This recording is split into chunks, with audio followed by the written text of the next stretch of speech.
Right.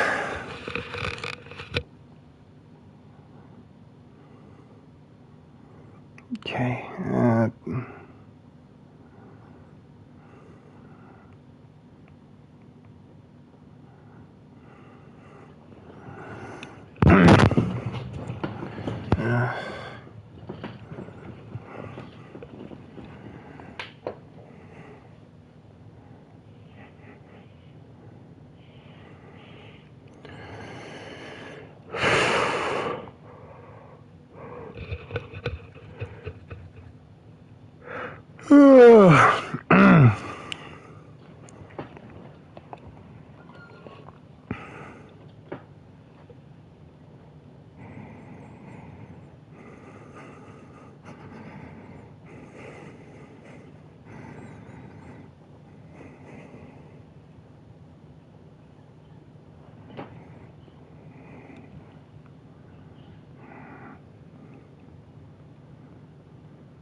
Right.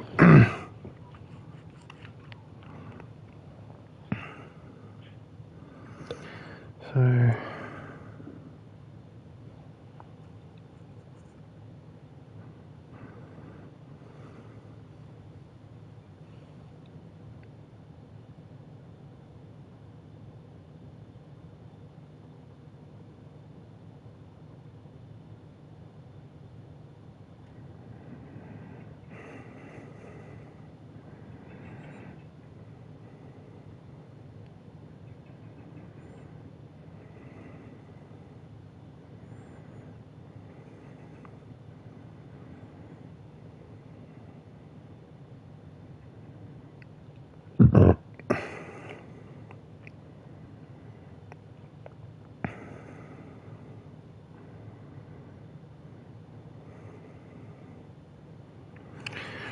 All right. So.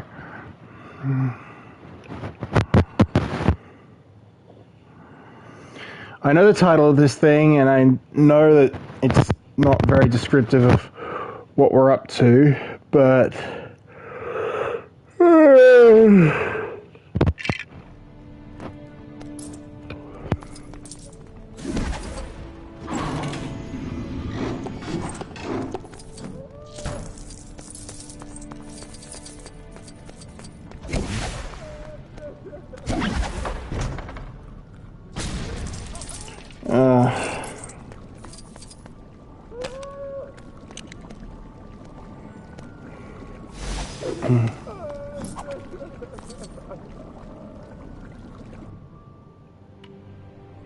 okay, occlumency lessons again. Legitimate.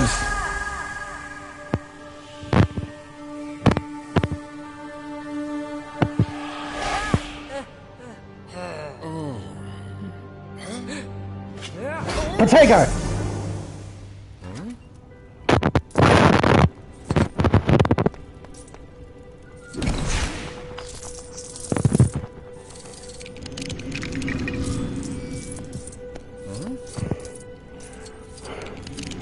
Look at this. What are we playing as? Young Marauders?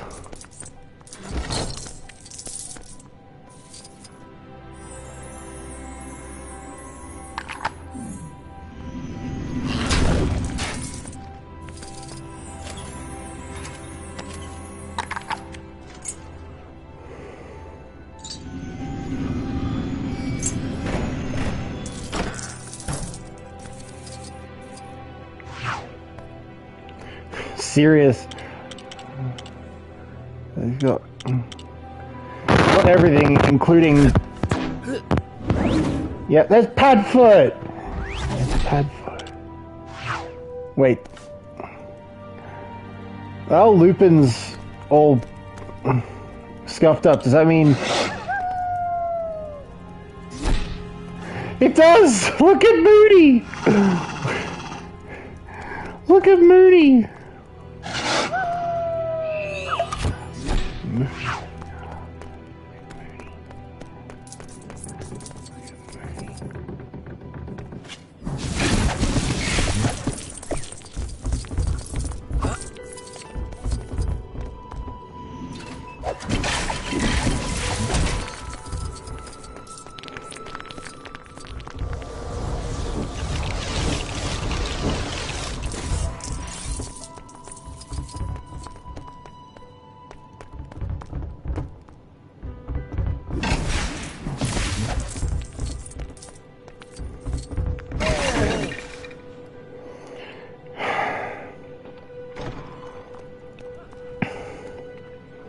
You try and run, Snitty.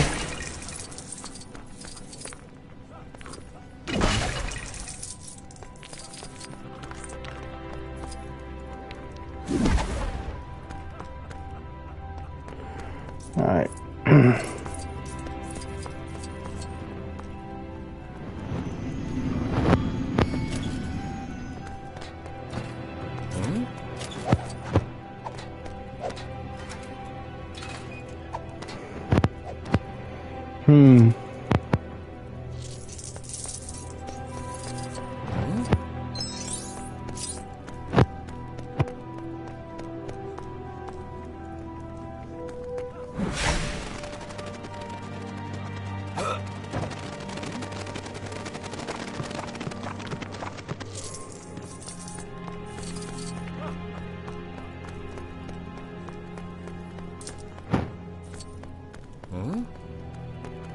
Where do you think you're going?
Right.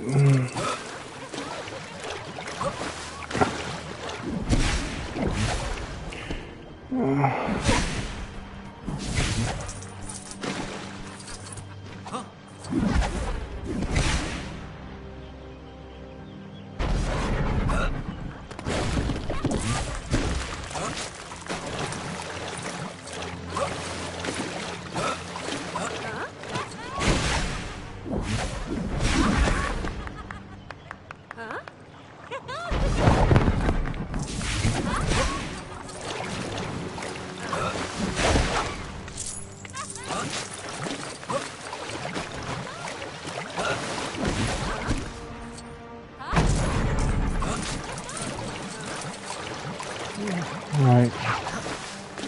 So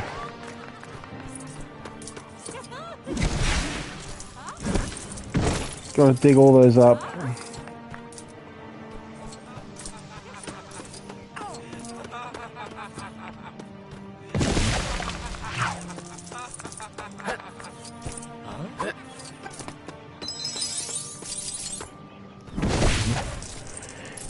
It's a lot that we never come back here.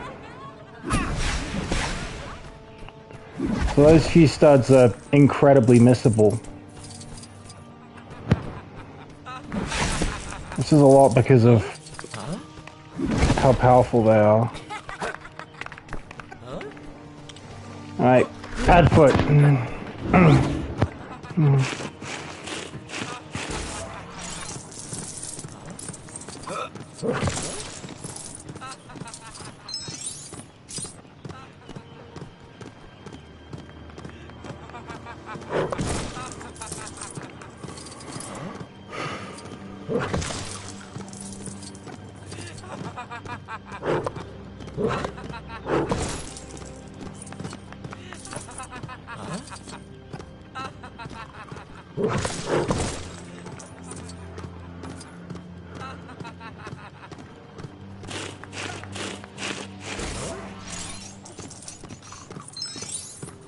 Right.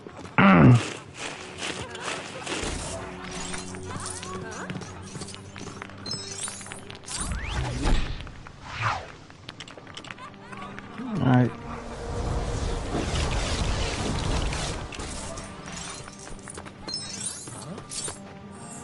Snip, snip, snip, snivy.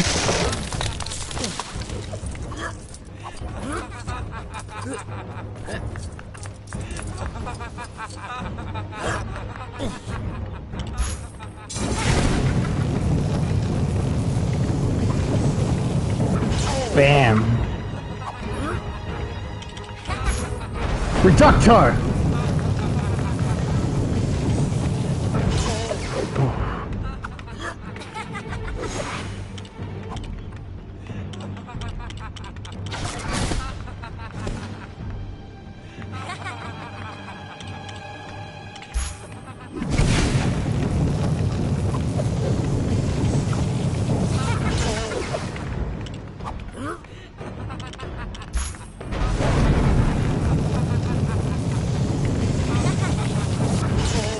Oh.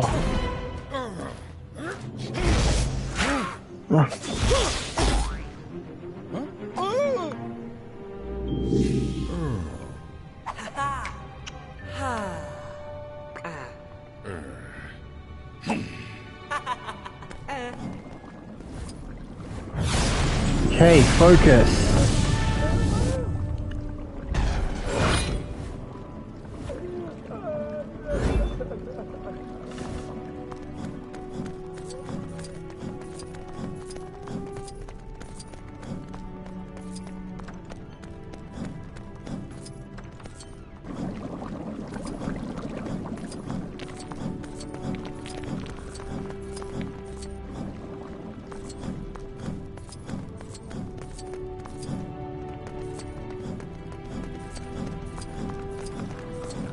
Okay.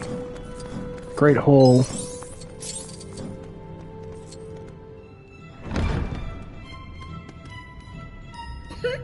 Huh?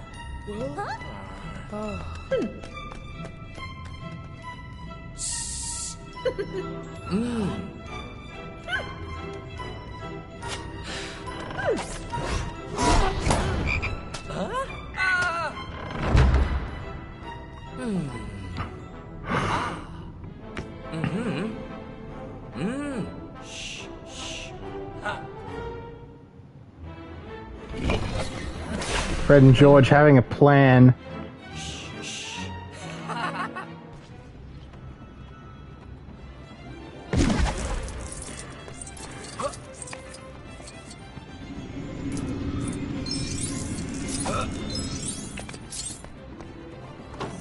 Right.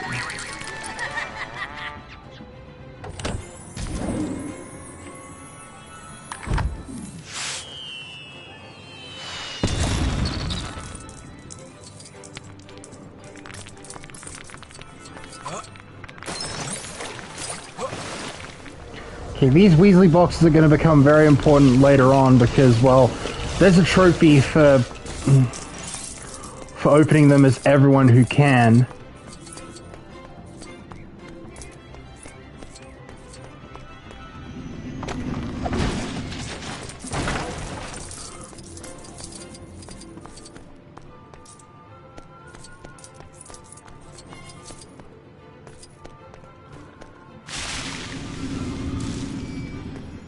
Okay. Strength potion. Window.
Oh.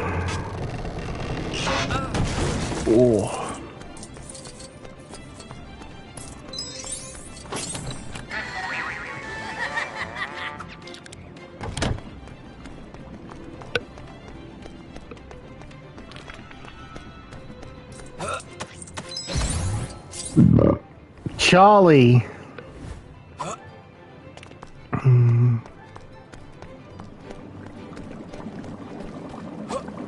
This is one step closer to that trophy.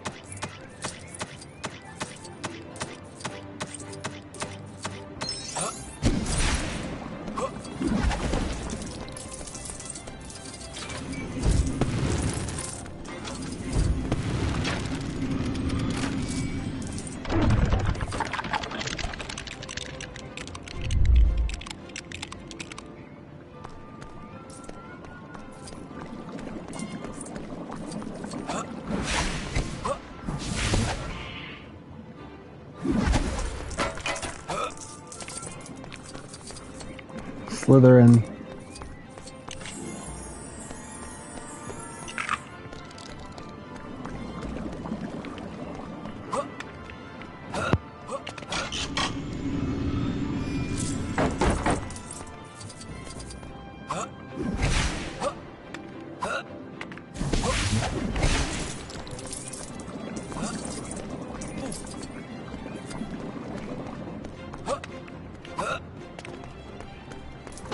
Alright, there's a miss.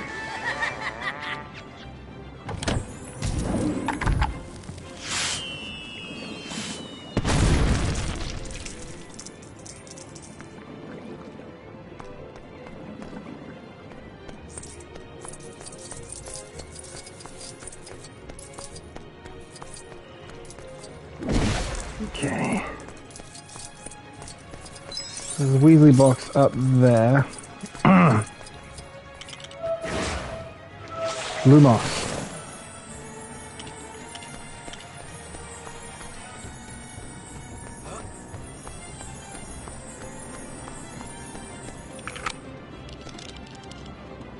Why am I being an idiot and only using Fred? If I want that trophy, I need to...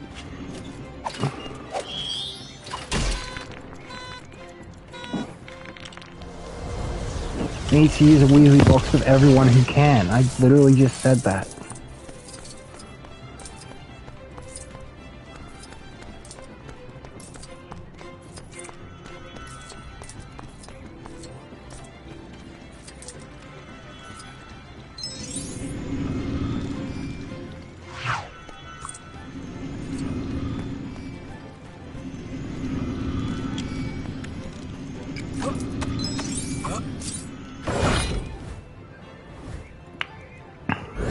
Probably one of the easiest gold bricks to grab in the whole...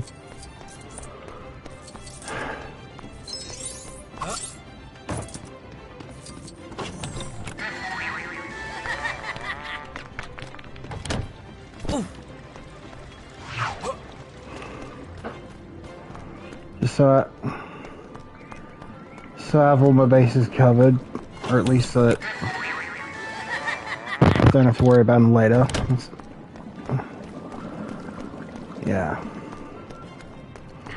Alright.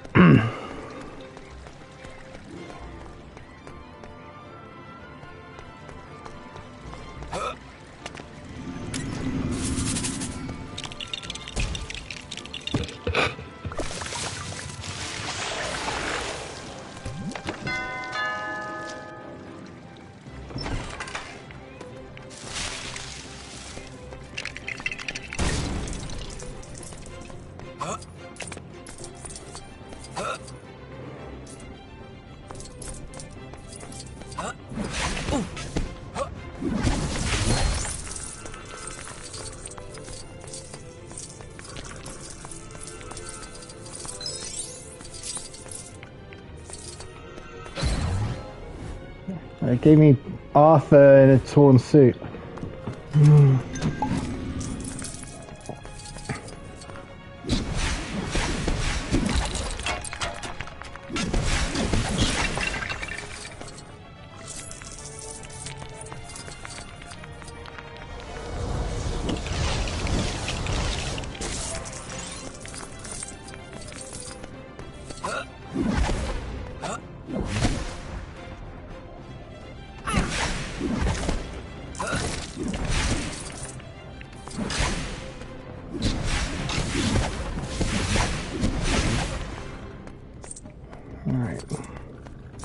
Where's Hermione when you need her?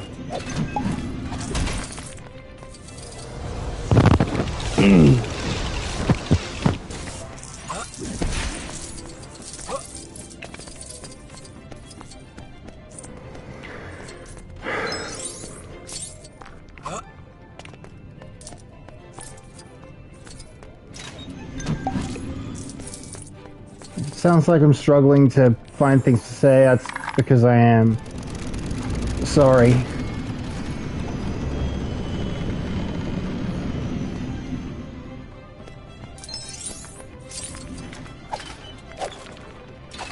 What the?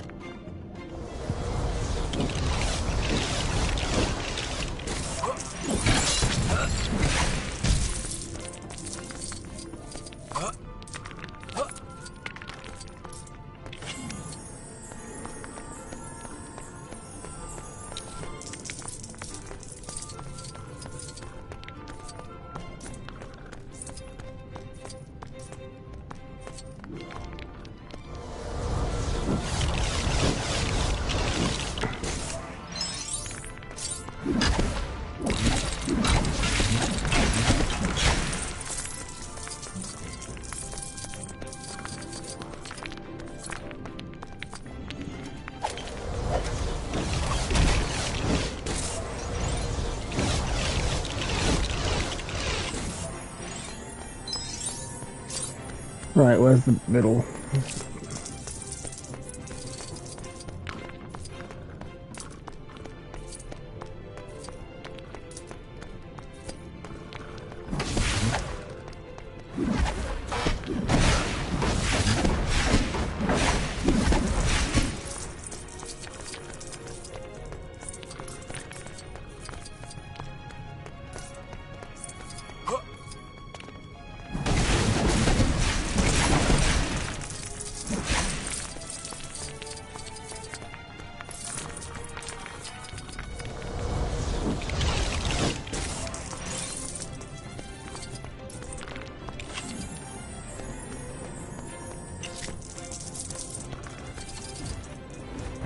Hey, Weasley boxes!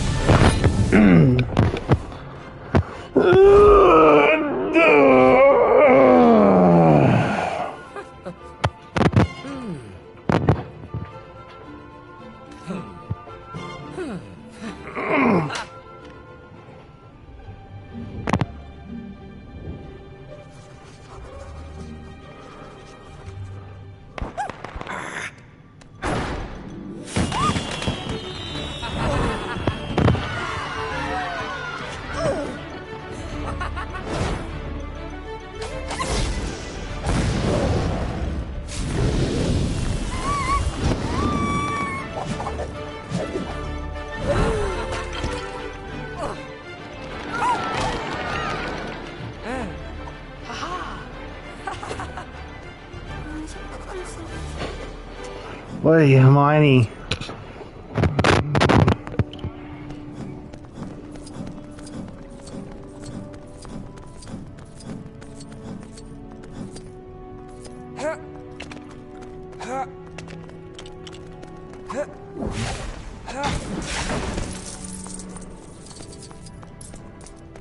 Doctor.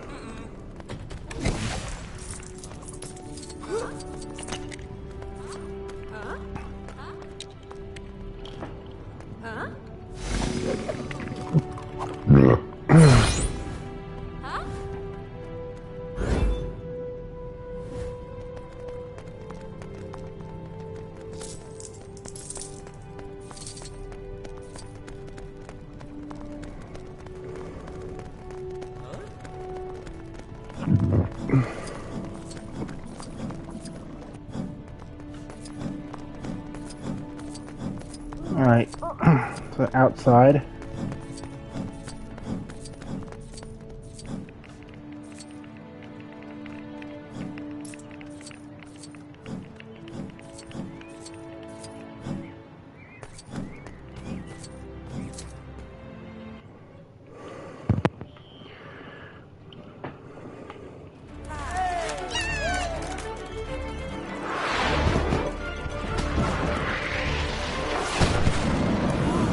That's what I call leaving a blaze of glory.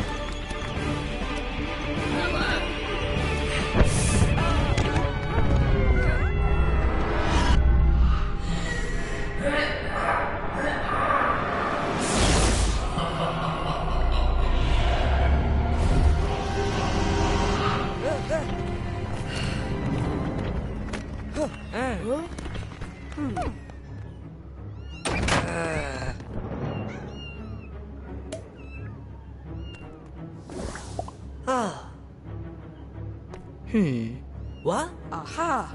Oh. Oh. Oh, right.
Alright. Salt. Some solid studs right there. Right.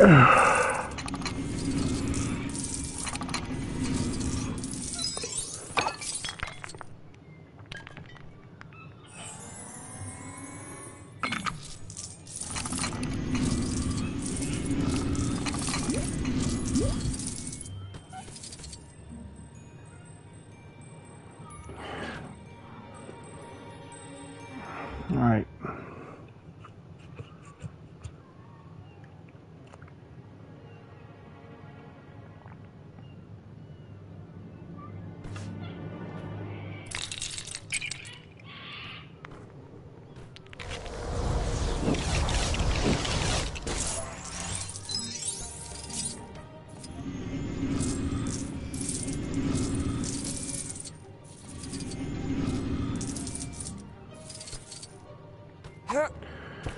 Right.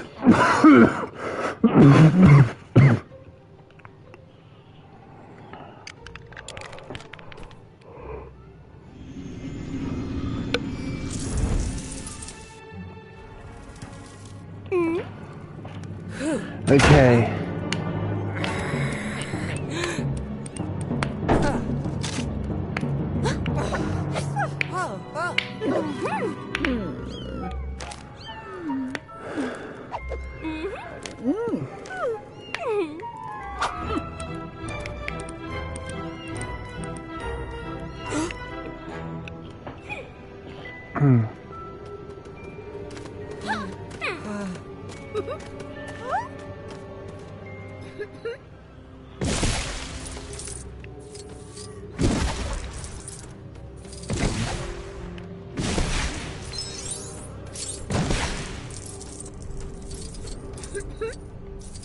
Oh, God.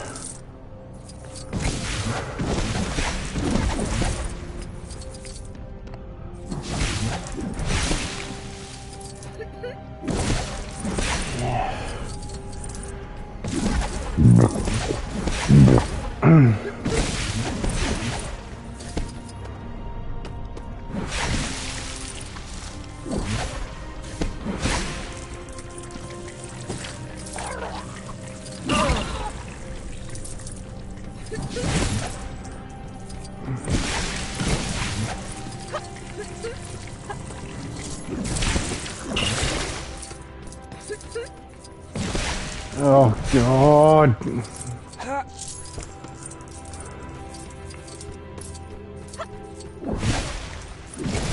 You really did their absolute damnedest to make her as irritable as possible.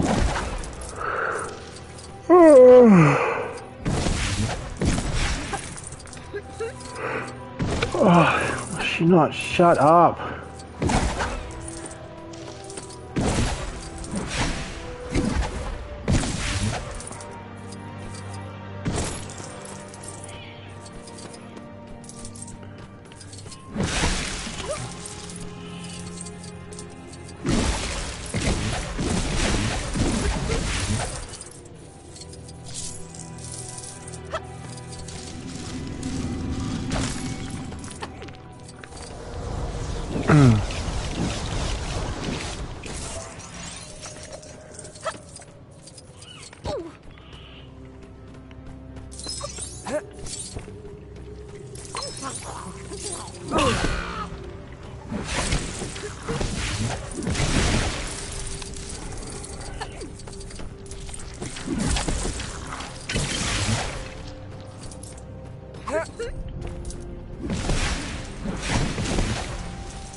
I can hear her from all the way, like, so far away. Hey, will she not shut up?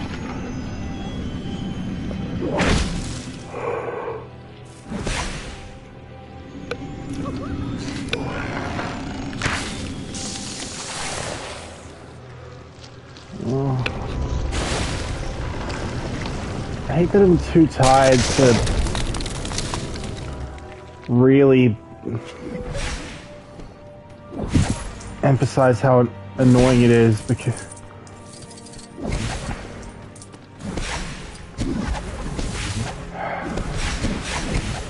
last night must have been that rough.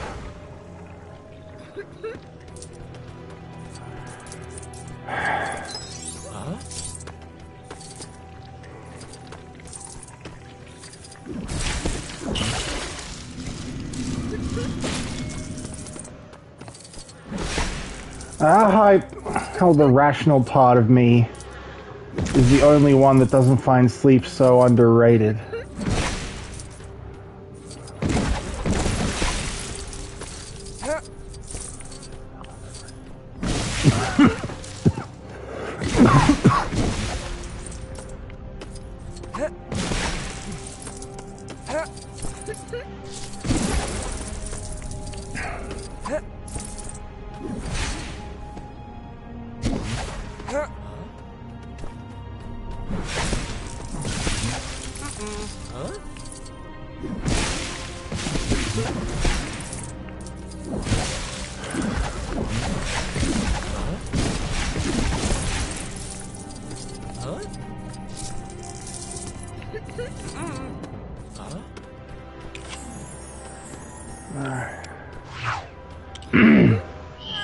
Crookshanks.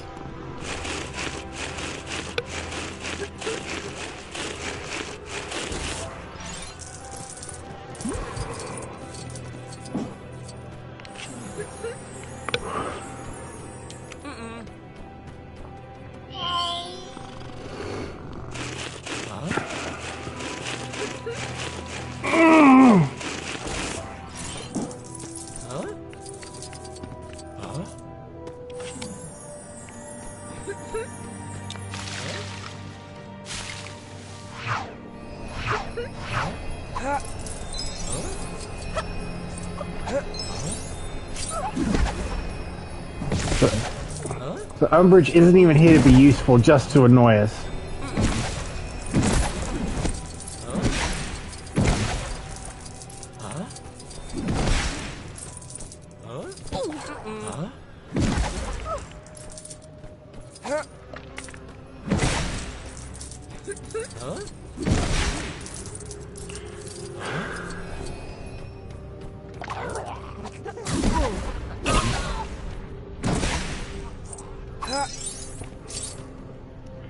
Well, what I like to know?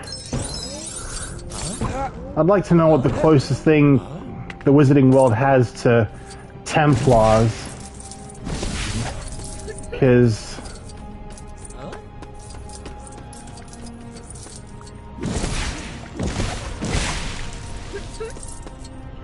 if that's any indication, Umbridge delights in being lawful evil.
Are we heading to Aragog's lair?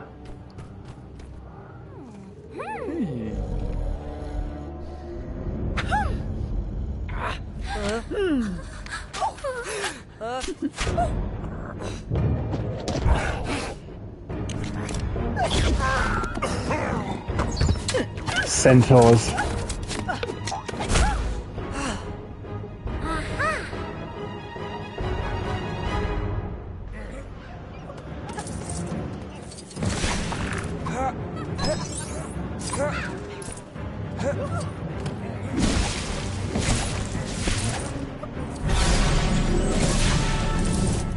Okay, that's true wizard.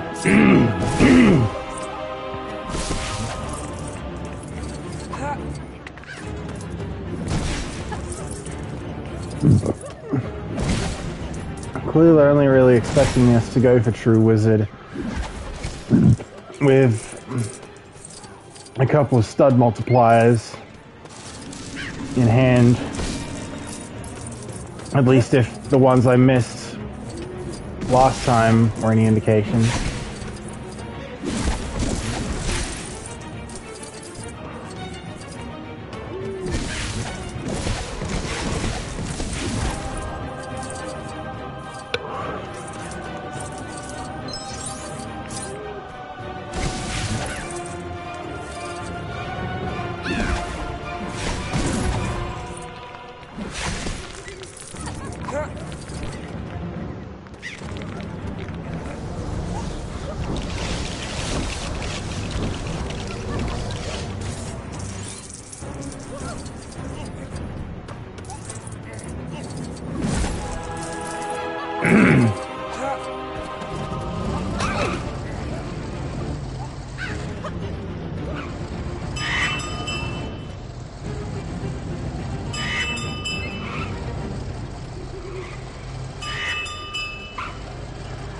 Okay. No idea what this bell bike is actually supposed to be, but at least we know what it's supposed to do.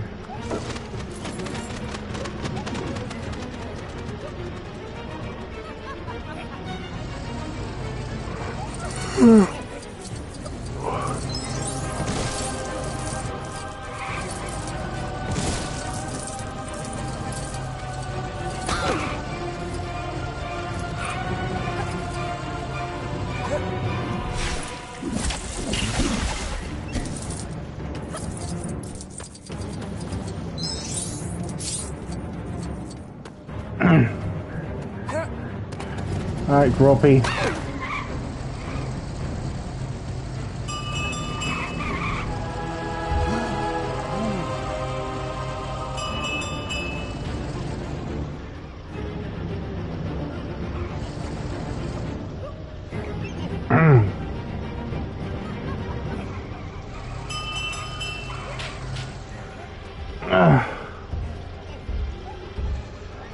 The sensors.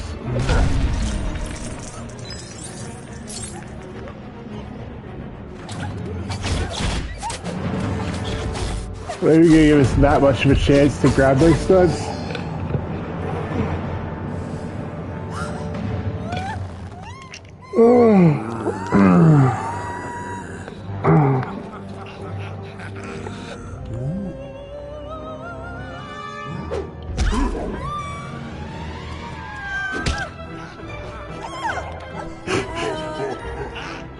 Tell them I mean no harm!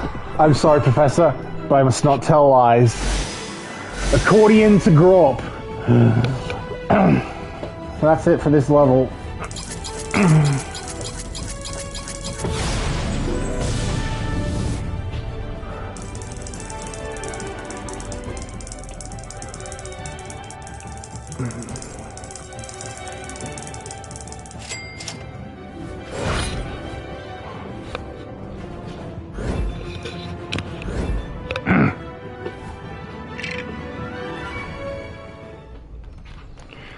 Okay.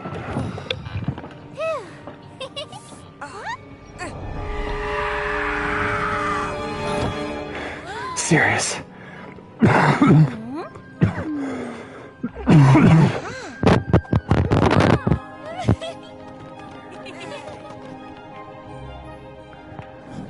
Oh, Luna.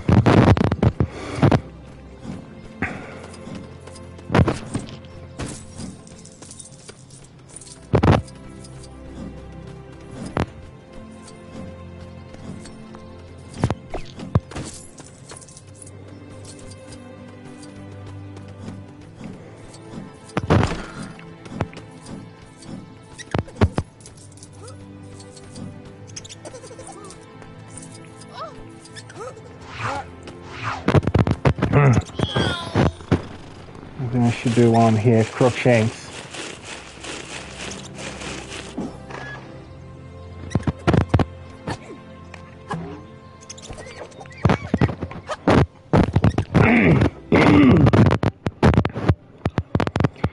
Mount the Thestral.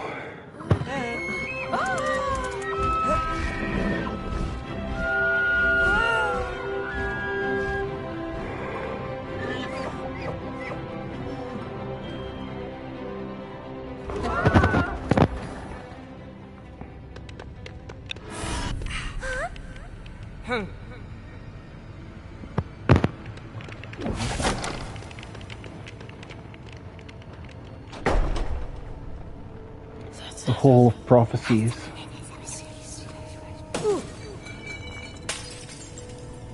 Lumos!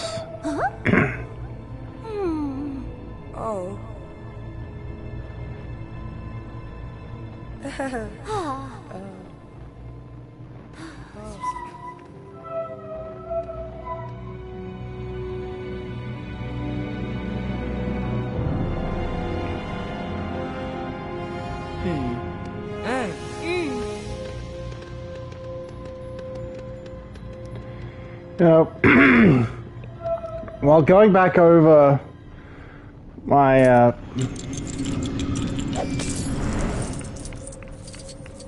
my stuff for while going back over the footage for Lego Star Wars, I noticed that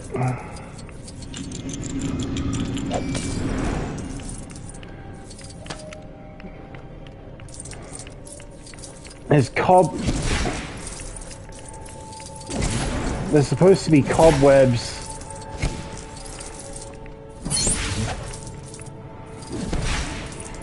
in the in the first room in the first level of the Death Star. You know, in that place you have to break stuff to access? Yeah, there's no cobwebs there when there should be.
Here we've got 2 viewers. Hi, I don't know about your time zone, but I'm currently 12 minutes away from the new year.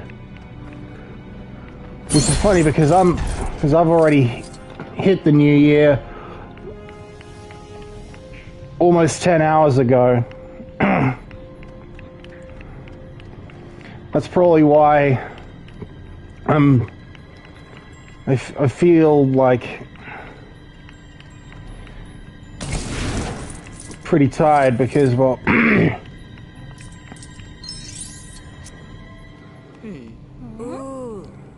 because, you know, it's getting to me.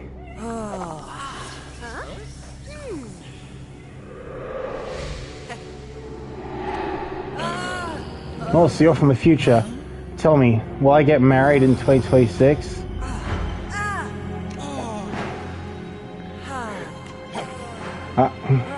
I'd hope to hear that of myself. Neither can live while the other survives.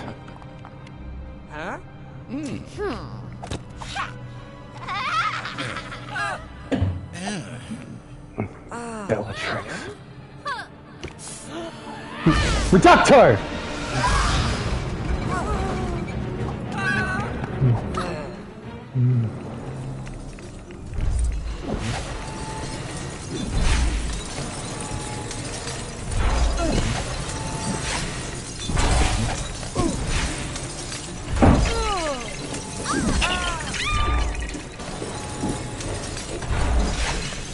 Anyways, did you get Snooper's soup?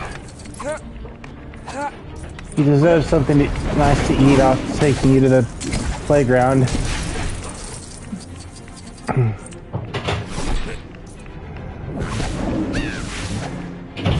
It was through getting Snape's ladle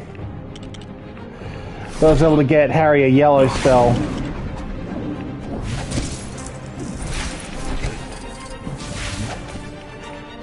Now I have a tangible reason why him over everyone else. Oh no.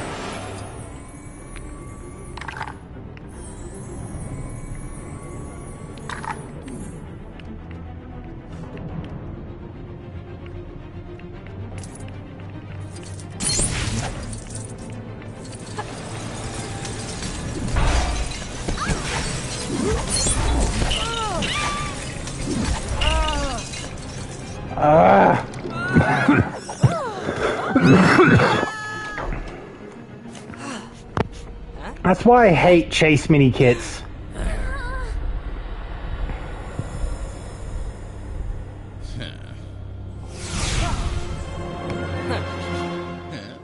Get away from my godson.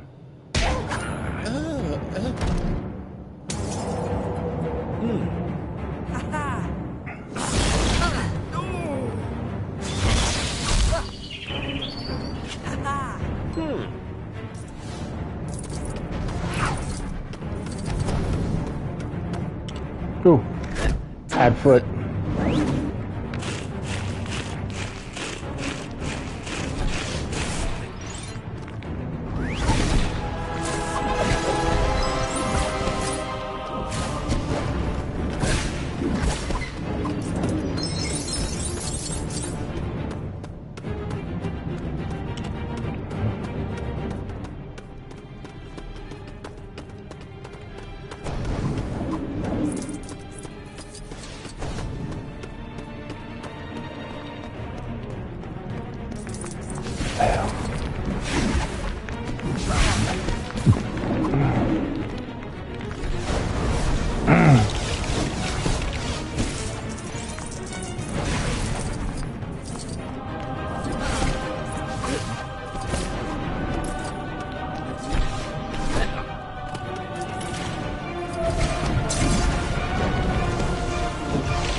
Alright. That's it.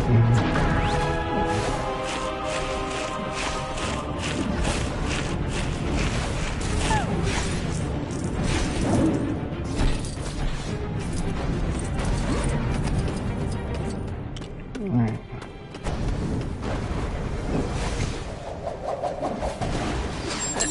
Anyway, I managed to finish my Christmas story. Now I'm checking it over.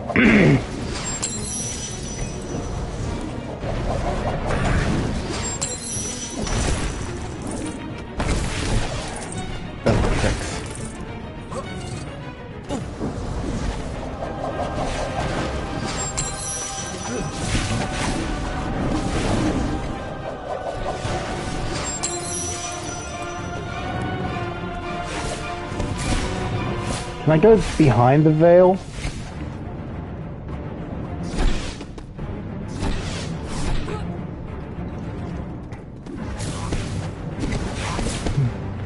Alright, I want Sirius to fight Bellatrix. There's a trophy in it. Bam! Alright. Reductor!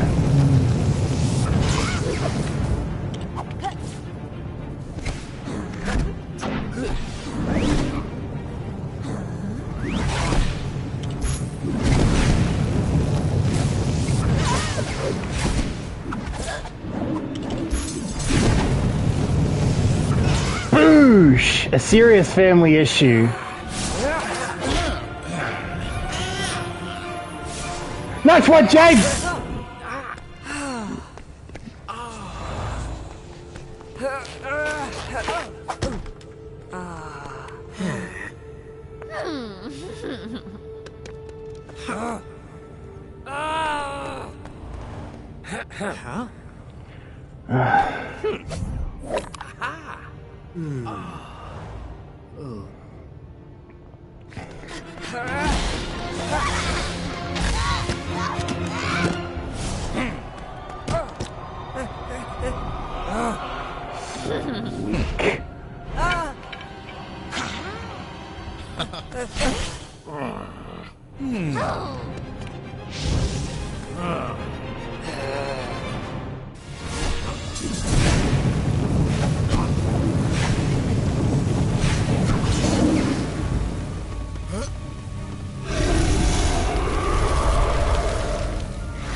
Why was Voldemort egging Harry on to finish Bellatrix?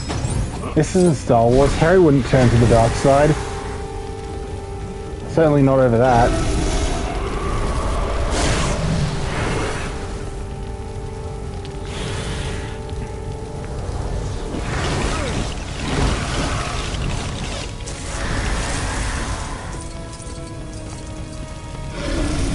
Especially since Bellatrix does get finished off by the killing curse and nobody accuses Molly of being evil.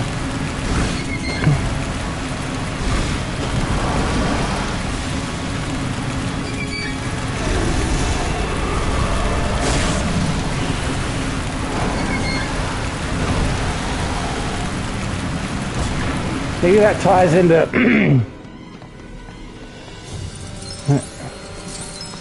maybe that ties into why Voldemort gets a huge fire snake. Quick, get a water phoenix. Get a water phoenix to claw his eyes out.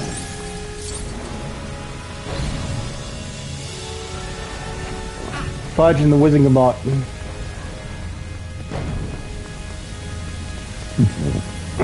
Aguaminti.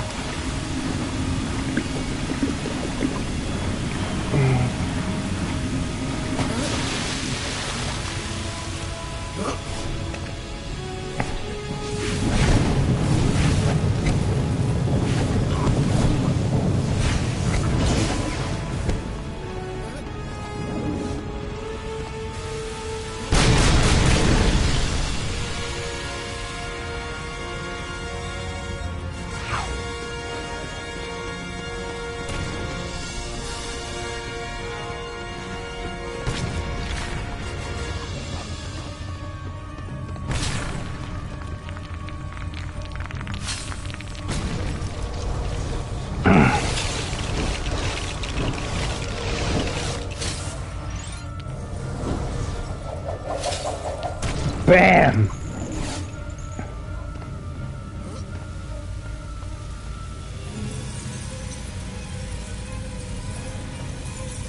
It says a lot that the only movie outside of the ones shown that this game pulls music from is Goblet of Fire. Don't you think?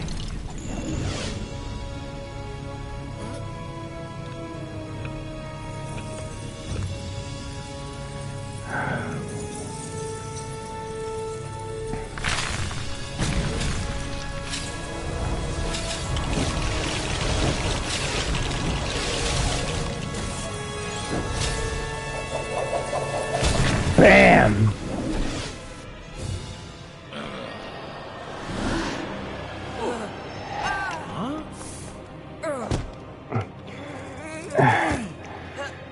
You've lost, old man.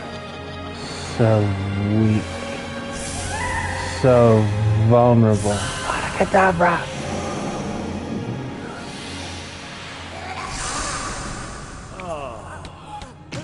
It isn't how you are like, Harry. It's how you are not. You're the weak one. And you'll never know love. Or friendship. And I pity you. You're a fool, Harry Potter. And you will lose everything.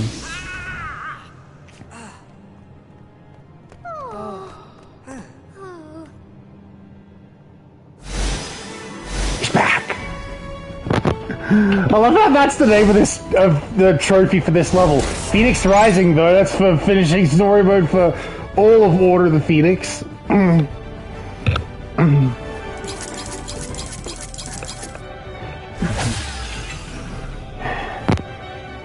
Yeah, from that alone you can tell why I hate Chase mini-kits so much. I don't like it in Lord of the Rings, I don't like it in... where are the other ones where they're stupidly obnoxious?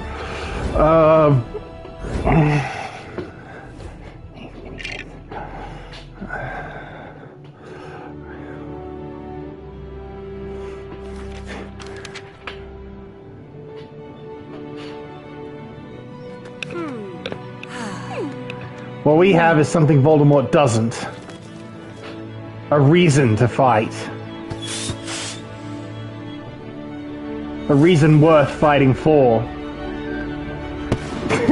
Oh, Groff is helping Luna with her shoe problem.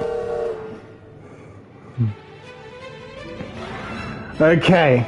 Well, the clock just struck midnight. It's 2026. Would you like to meet my new wife? Well, fireworks, how fitting. I suppose that's perfect timing and stuff. Well, anyway.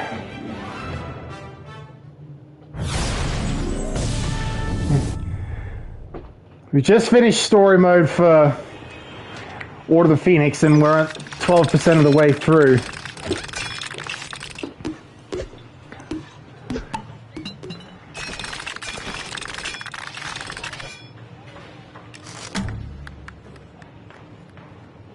Happy New Year 2026. If only Sirius could have seen it. I know. At least he saw a trophy before... that he himself was needed for.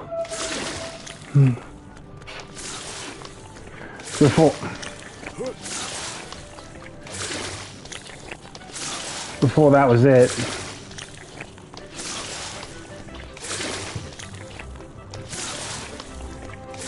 What do these things that need Lumos for do?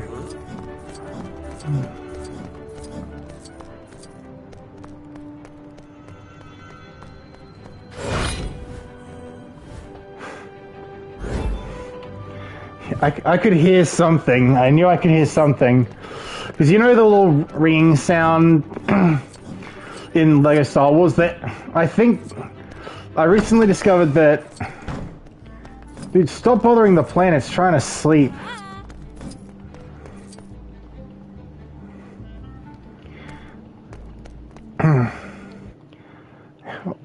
What I'd have given for a better sleep schedule, certainly enough to not feel exhausted going into big streams. Anyways, I wouldn't be surprised if the way they did the dark mark like that is reflective of how all 4 movies that they're covering in this game. I actually included the LEGO Star Wars mini kit ring in my comic dubs whenever a Jedi feels a disturbance in the Force. And who knows? Maybe there was a mini kit nearby. Doctor.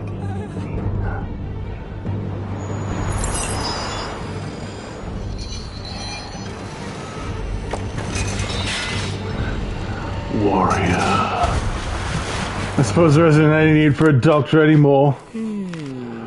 Make me a warrior now.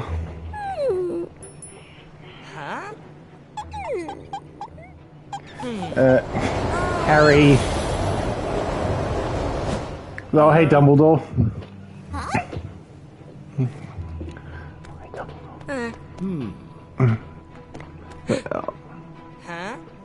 Take my arm, Harry.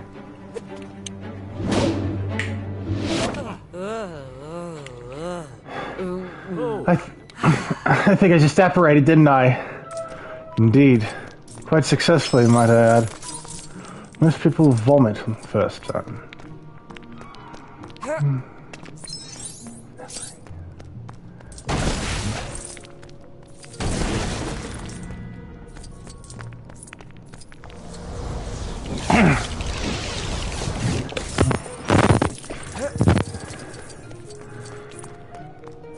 Okay.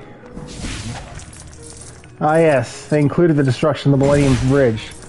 It was neither destroyed in real life nor even built yet when the movie takes place. Brilliant scene. Like, out of universe, we know that this is... that this could kind of be a reference to how rubbish Rowling was with dates. But I suppose in universe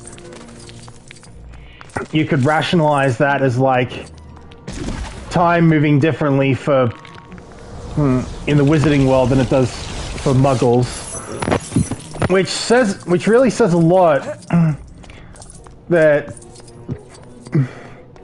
at least in my head, the best way to... I may not like Rowling, but that was in the movie only, so this is not on her.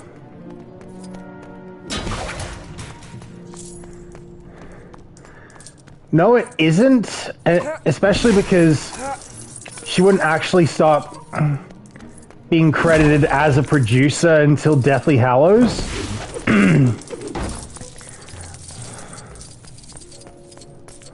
But you can imagine that because she and the writer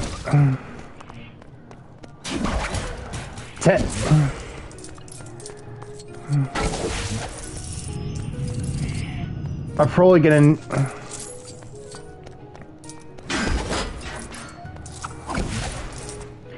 be in very big talks with one another about how to do it right.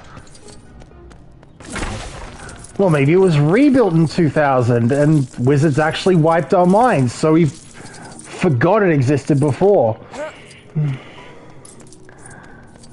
Well, I mean, you remember the end of the first Fantastic Beasts movie? I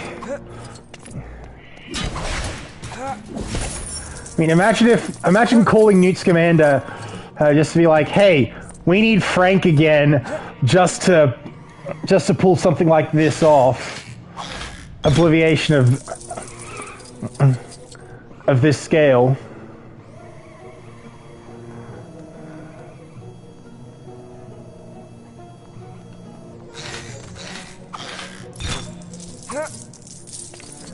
Speaking of which, I was talking about this with my mum the other day, but imagine watching the Fantastic Beasts movies, then immediately looking at Newt Scamander's chocolate frog card in the EA games, because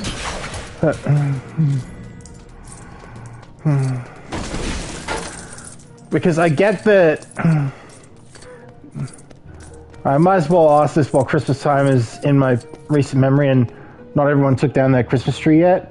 How would you voice Santa Claus? That is a good question, because I have a lot of places to pull from. Ed Ivory from Nightmare Before Christmas. Tim Allen from The Santa Claus. What else could I do?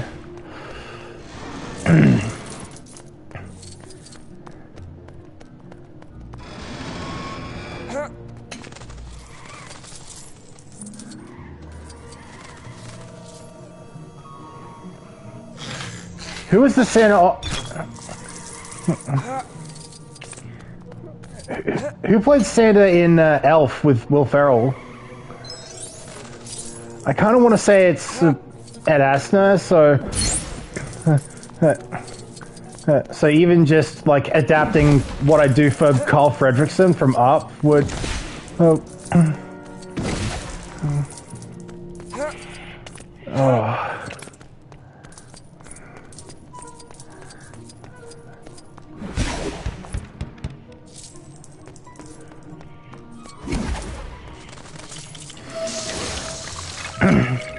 Not an impression. Something that would say that is your Santa.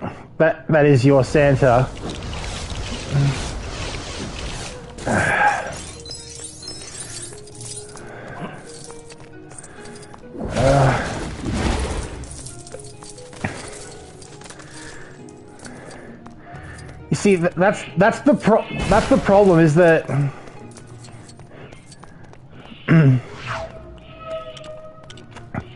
that in my heart, I understand that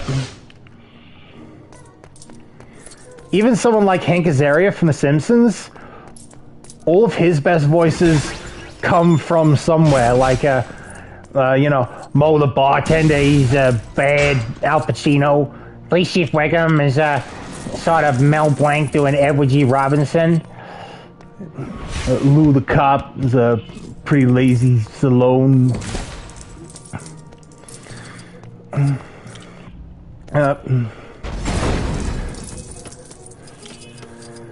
So I shouldn't be too ashamed of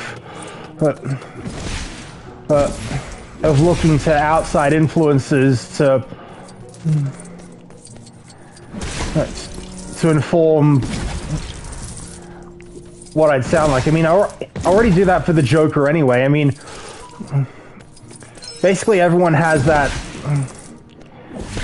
basis from the animated series Joker. But based on what I have to work with, if I were asked to make it a little more sinister or something, I'd throw a little bit of Injustice Joker in there. Or if it was just this wildly exuberant and just this sort of comic relief, he'd be more. I'd throw a little bit of the Lego Joker in there, the Chris Corey Smith one. All right, well, maybe we'll hear Red J. Claus if you play Lego Indiana Jones.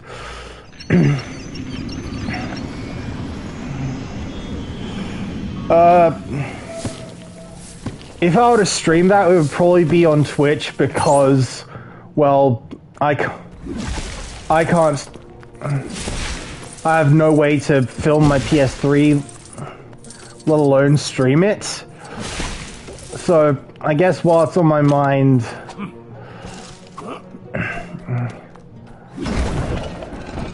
I probably should make an attempt, except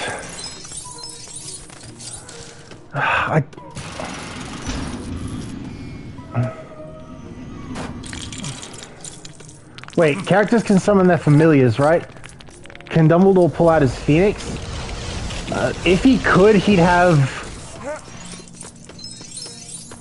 Fawkes be his green spell, and he has no green spell. So, yeah, that falls apart pretty quickly. Get that.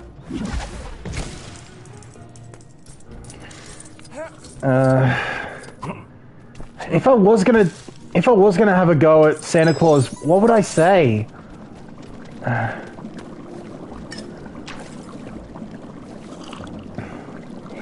Because the only lines I have in my head are from the aforementioned, like Nightmare and the Santa Claus. So likely, I would do in attempting those lines. I'm probably more likely to just ho ho ho, Merry Christmas, boys and girls.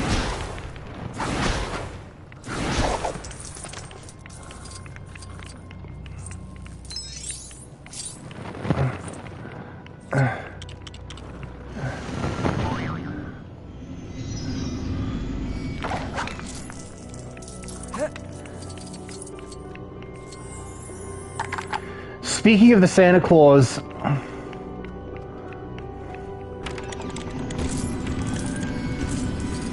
oops, hit question mark instead of S.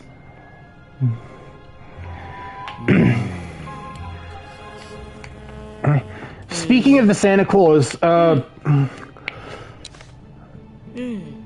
also, while I'm here, I hate Dumbledore's pale blue outfit. It's so boring.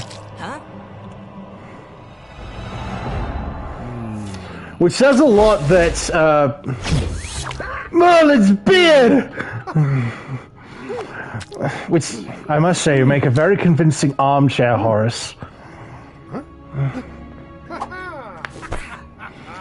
It says a lot that the game describes this Dumbledore's color scheme here as grey.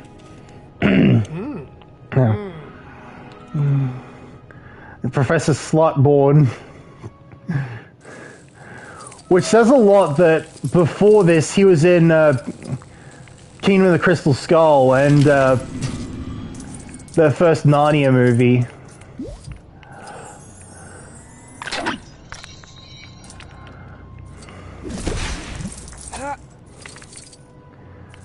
Who's the framed family on Horace's wall?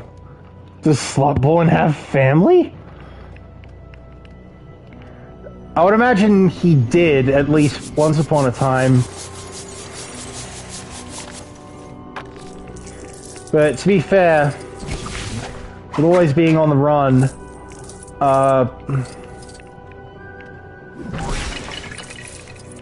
he's gonna see stuff from people he doesn't know when he hides out at their houses.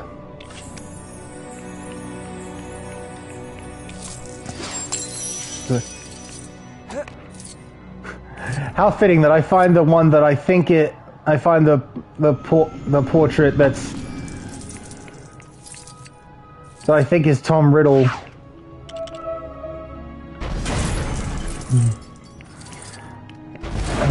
Or at least hang it up first.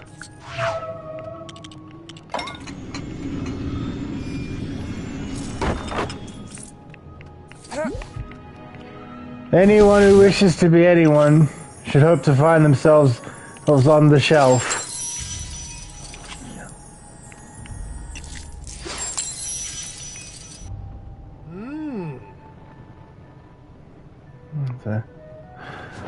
riddle.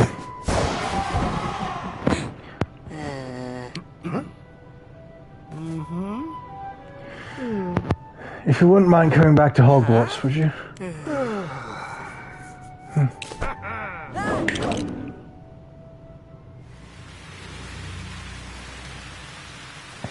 Well, now we get to see Narcissa.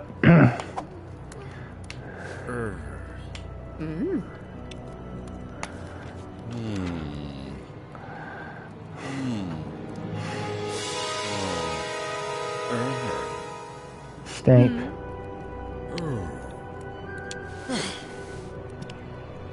I hear we don't have Bellatrix being so insistent that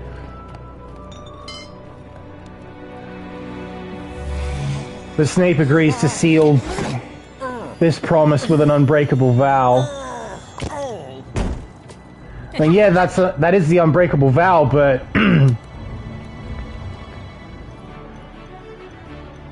Flynn looks like an instruction booklet.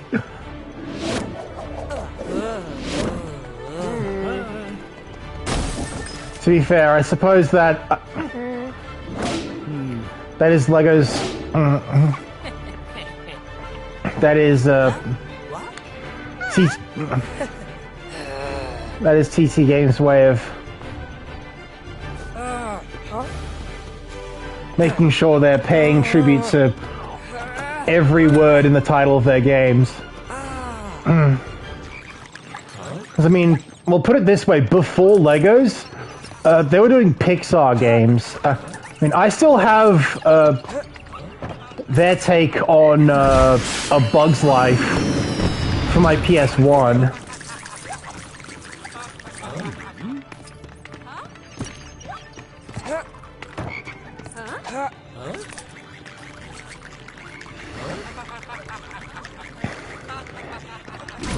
I wonder if which Grey has a name now, because I mean, Fred and George need someone. I mean, I'd imagine that she's supposed to be who Fred and George, who handles their like accounting and stuff.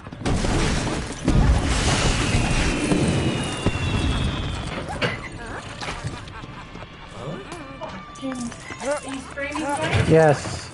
Oh, that's what I'm going to tell you. Nothing. Cam, where you can YouTube video of the production that they did. Yeah. So I'll send you that link. So then you can look at that. I haven't checked it out yet. They've done that last time. That's right.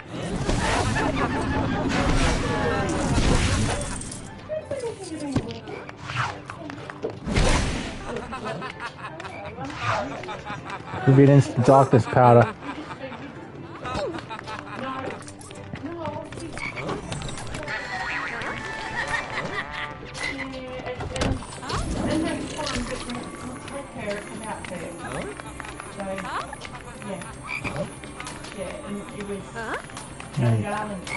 Gungarland had a New Year's Day park. Do they represent Umbridge with a microfig? It's funny because microfigs are usually associated with. You remember the old Lego board games? It says a lot that at least I associate microfigs as like the pieces for those. Especially since there was a Harry Potter.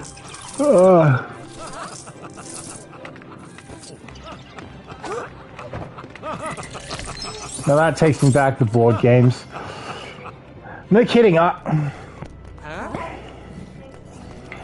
mean, before we had like smartphones, like before everyone had a smartphone and thus like something to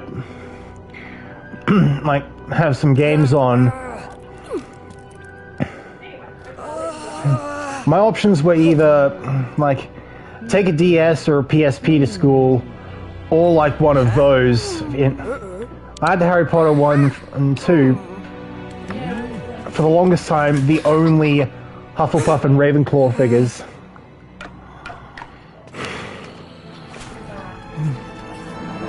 How much do you think that says about how much people paid attention to either before, like, Luna or Newt Scamander were known about? Charismatic. What a name for that trophy.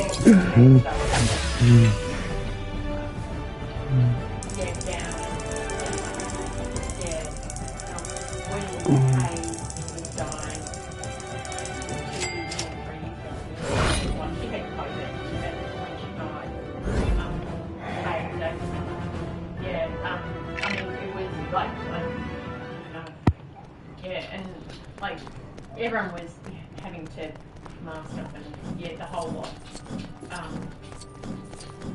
And I just said, no, it's alright. You know, you guys going, she doesn't need to see me. Like, you guys are all way more important. More important for you guys to see her than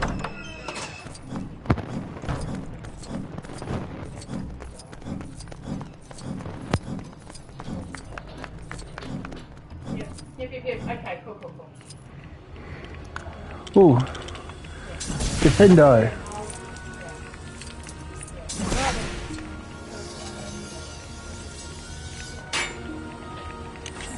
There's the red brick.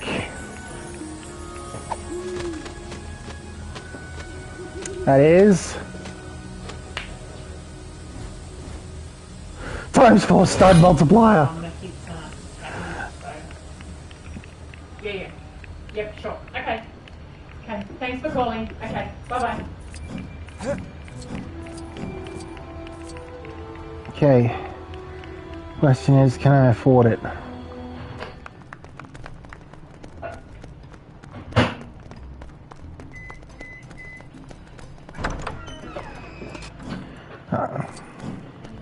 I don't know if I showed you this, but in lieu of there being ILOPs, the red bricks are actually stored up here.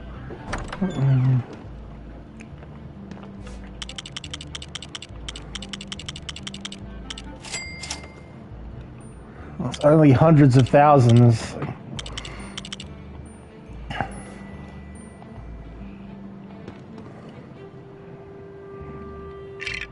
Okay, extras.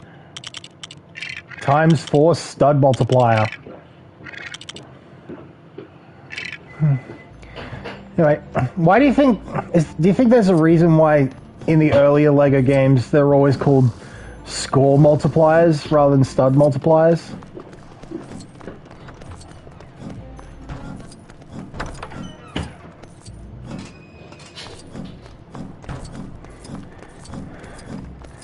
Like, given that we got it so soon, coupled with collect ghost studs especially, it's going to more than pay for itself.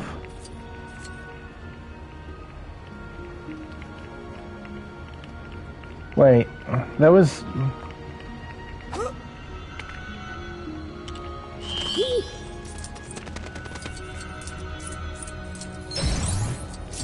like a Dudley in a shirt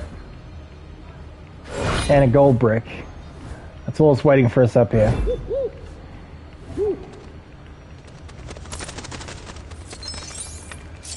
Still, if that's all that's up here,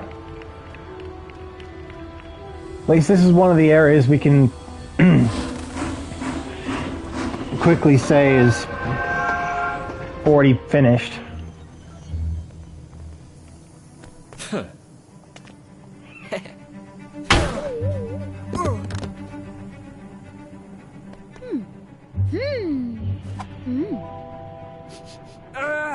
Oh, Luna.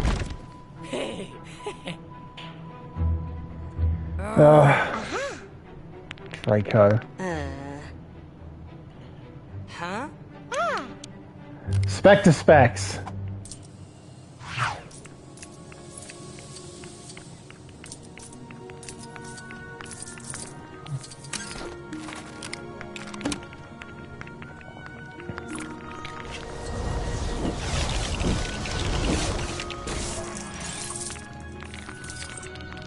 That's the same sock piece that hung in front of Obi-Wan's hut, the one from the 2002 Dobby set. Hey, why does Luna have a Gryffindor sock? That's a good question. I mean, it already says a lot that... Bam! Spec to specs!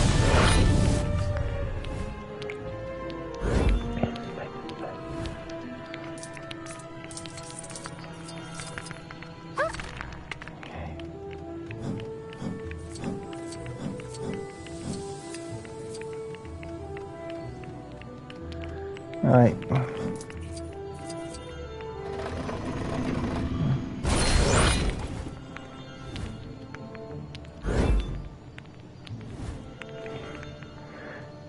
This is a lot that I've only really been, like, half-arsing, the free roam. Even insofar as, like, the stuff I can actually do.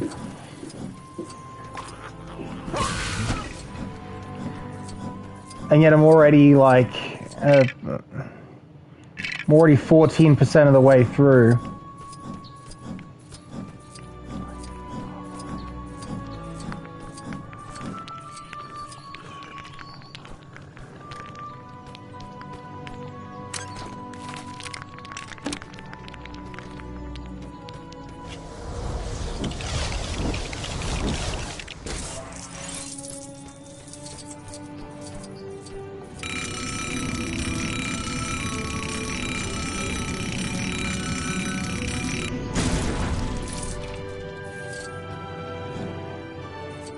So that's all that happens to get us through into here.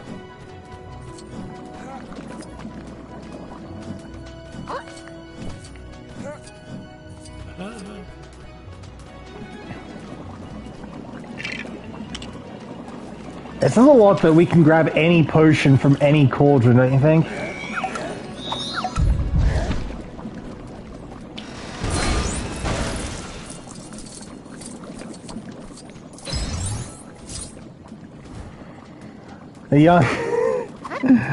The young James Potter.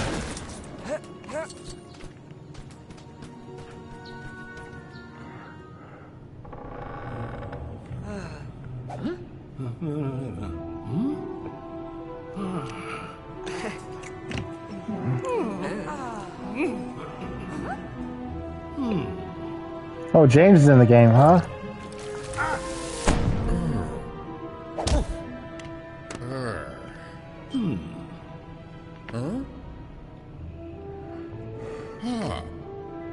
Snape finally getting the Defense Against the Dark Arts job he'd been hoping for so long.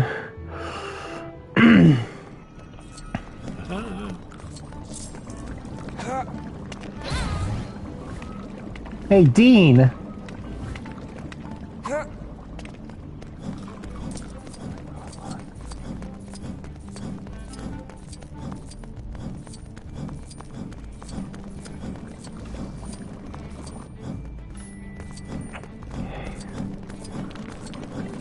We're heading for the class lobby. Looks like we're already due for our first lesson.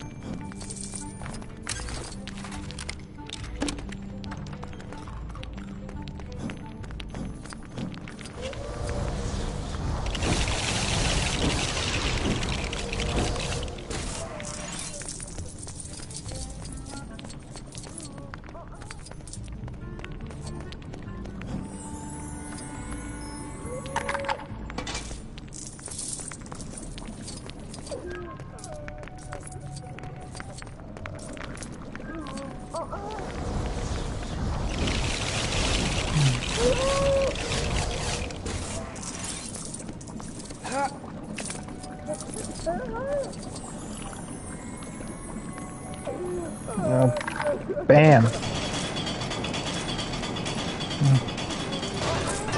Heading down to potions class.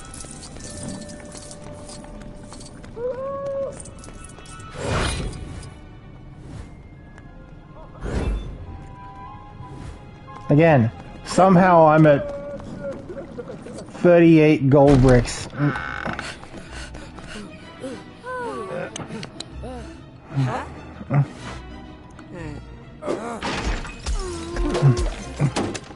Even though I feel like I've been half-assing it. Alright. Amortentia.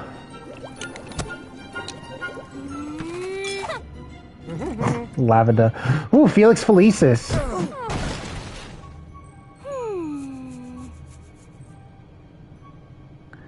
This book is property of the Half-Blood Prince.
You gonna hit the thing or what?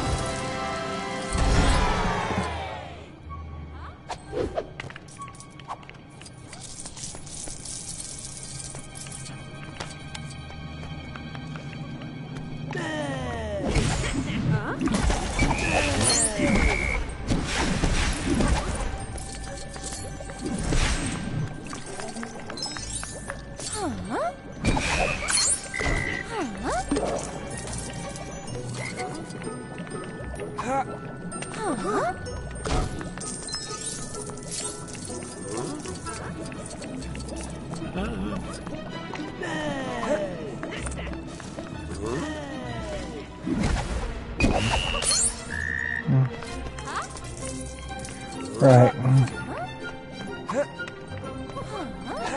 Where's the last one?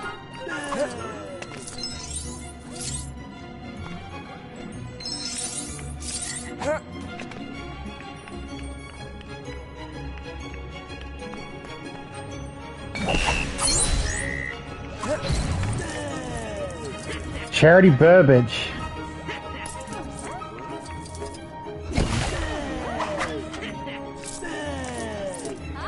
Again, not introduced until the next movie.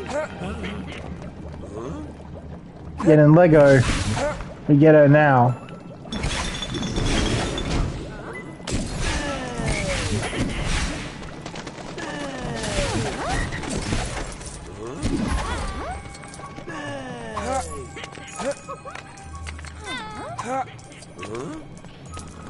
I feel like the last game was a lot better at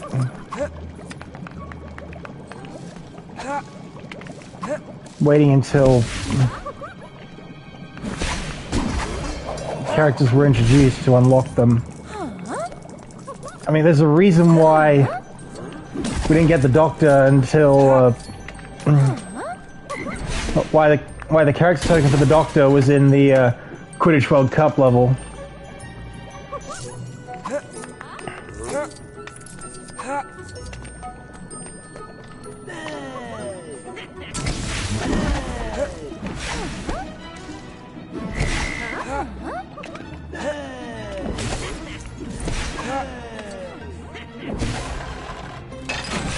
That's all I had to do.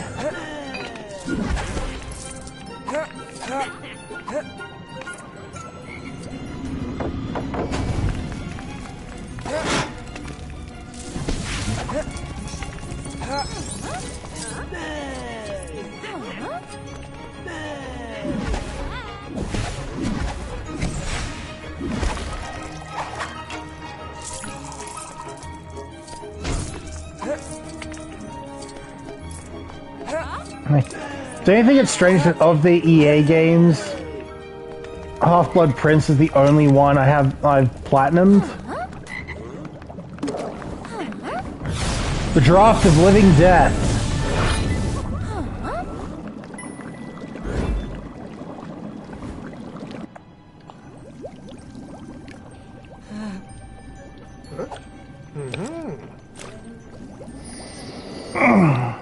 Oh, this beard. This is perfect! As promised, one vial of Felix Felicis. Congratulations. Use it well.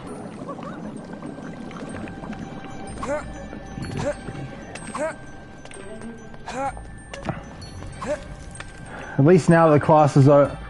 At least now the class is over. The everyone's gone.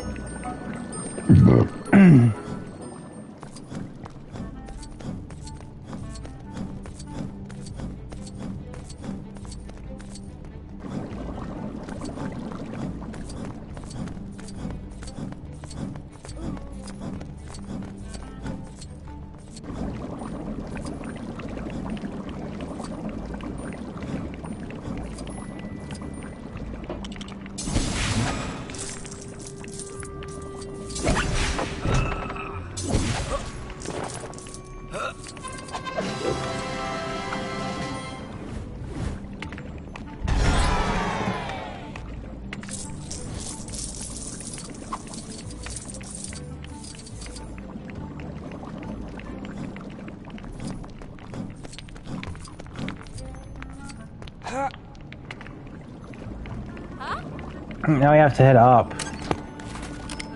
I'm guessing to Dumbledore's office to view the pensive.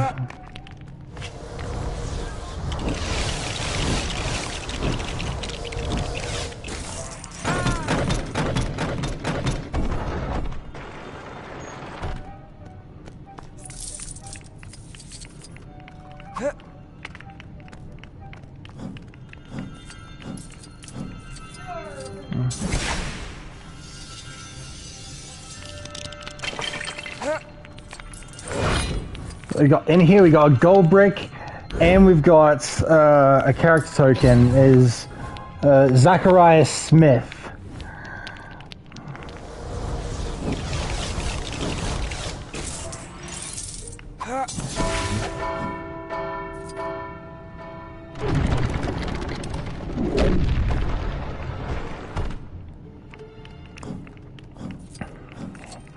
Now we can access the whole grand staircase.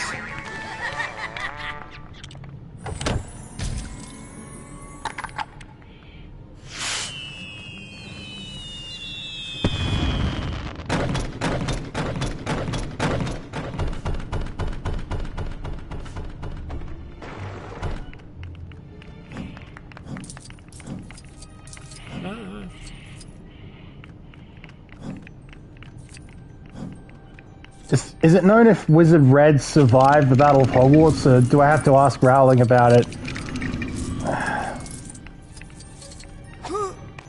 That's a good question. It feels like something only she could answer. But,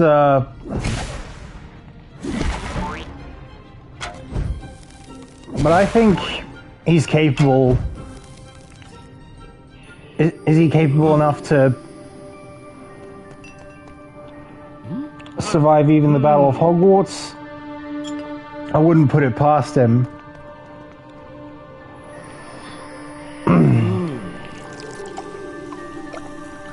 Okay.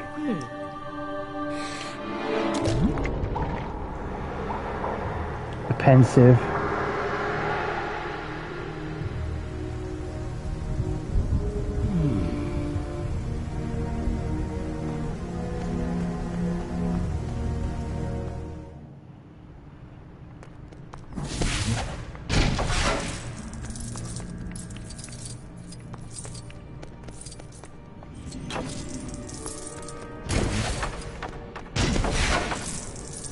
There's a lot that they make you play through Dumbledore finding and recruiting Tom Riddle for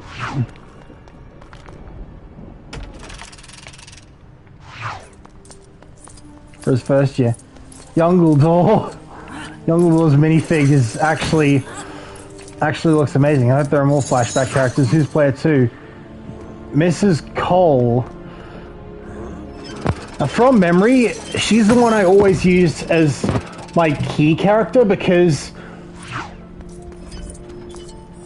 if you know where to look, you can actually find her pretty quickly in free roam. Which is a bit of a blessing because it means I don't have to dive into a level just to grab someone, just to find someone who has a key.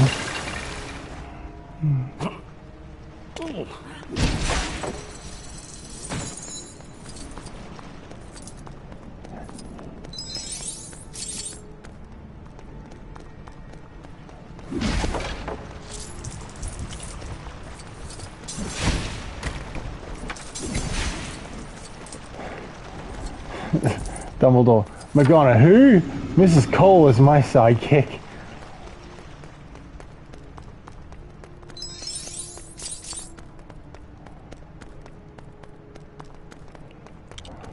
I know it wouldn't feel...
So...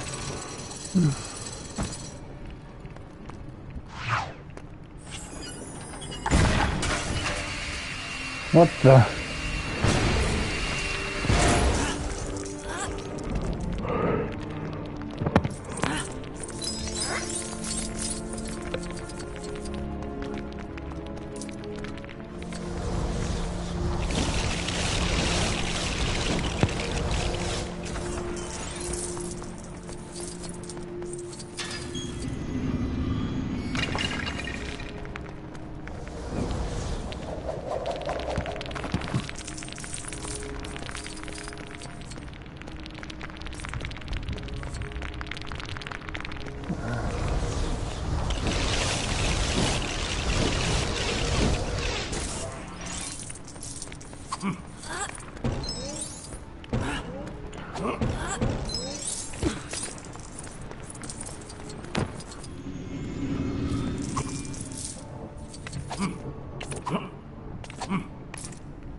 Right.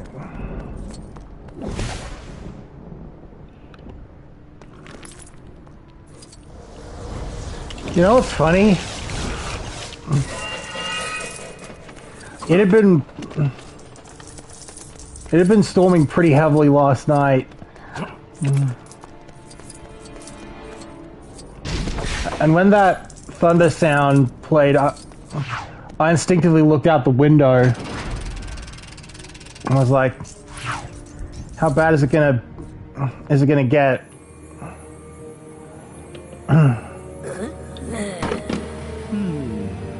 I'm like you, Tom. I'm different.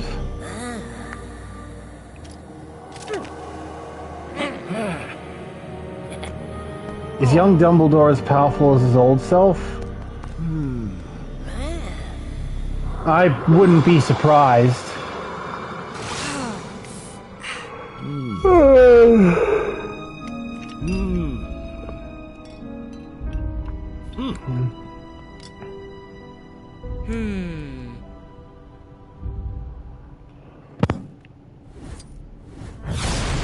Slughorn Vial.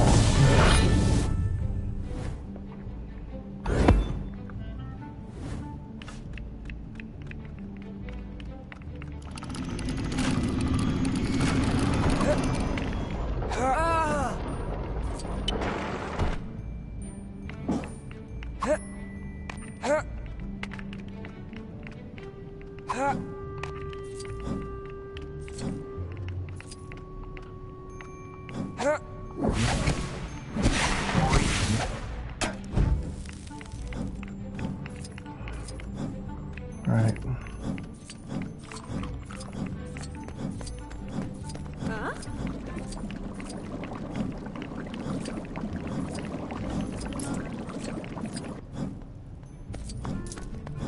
So, what the?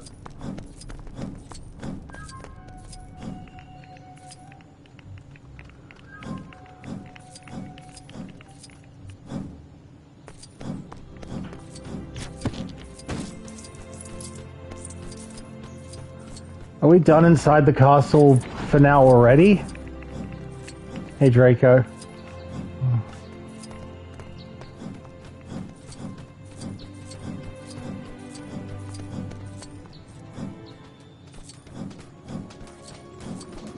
Apparently.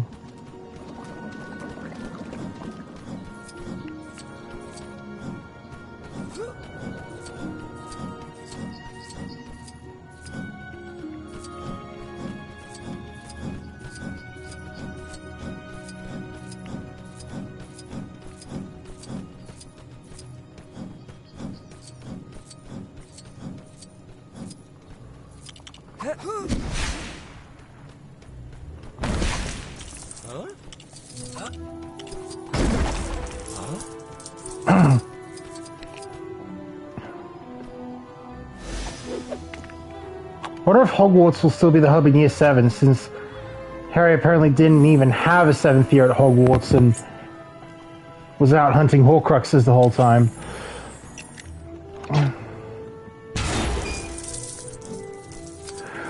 See, that's the thing. There is a trophy for visiting Hogwarts during Deathly Hallows.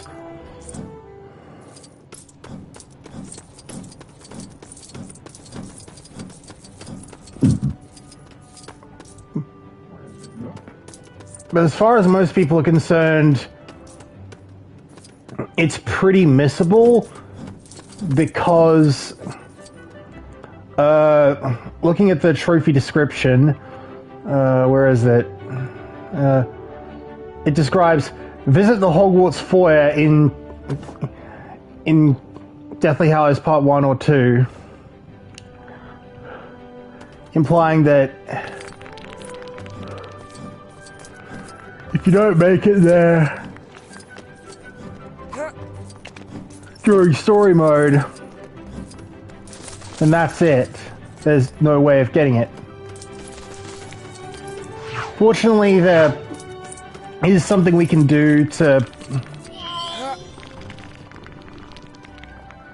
No.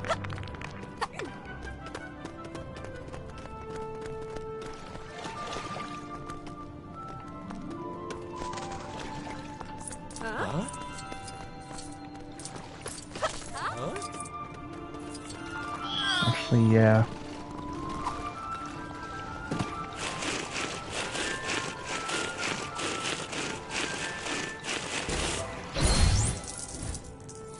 Seamus Winter.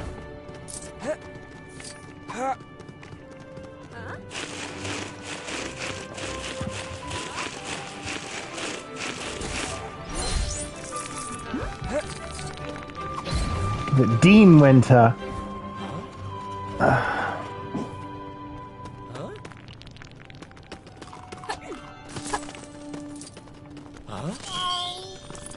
We...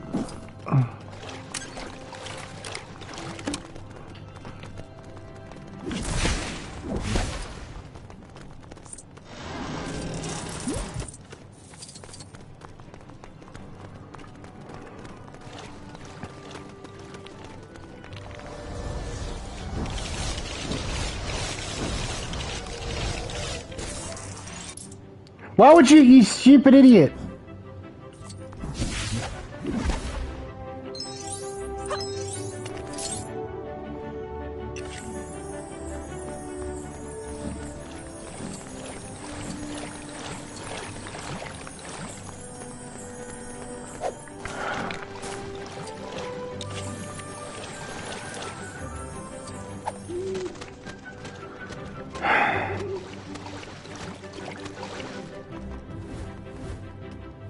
×2 stud multiplier. Okay, slight detour. We're heading back to Leaky Cauldron to grab that.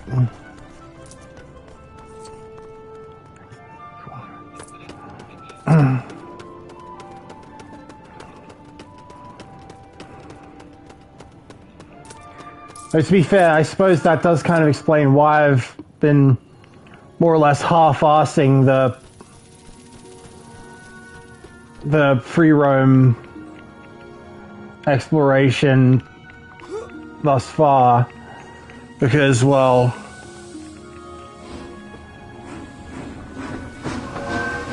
the more time I spend doing that, the less time I have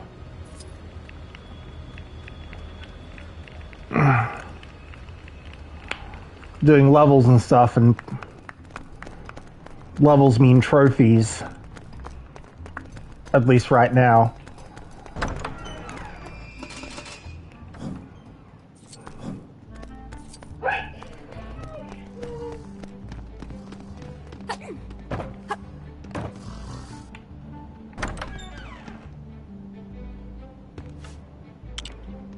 Bam! ×2 multiplier.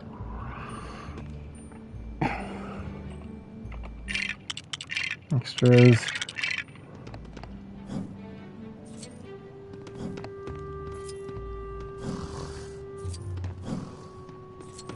Okay.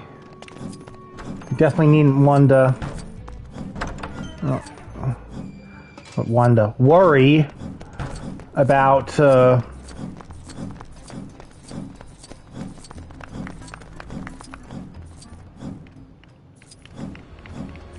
True Wizard anymore.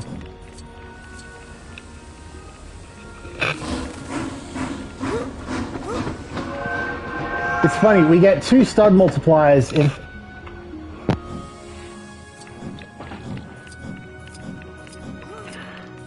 and then some of the, and I think they might be the easiest stud multipliers to do, especially in story mode. Well, definitely before you have the Polyjuice potion.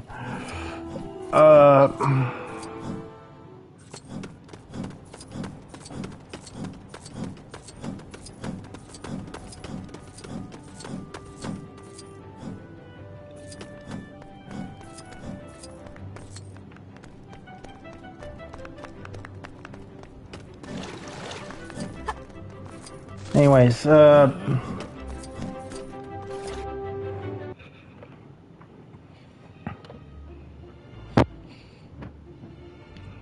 Slughorn. Who fancies a butterbeer? Huh? Huh?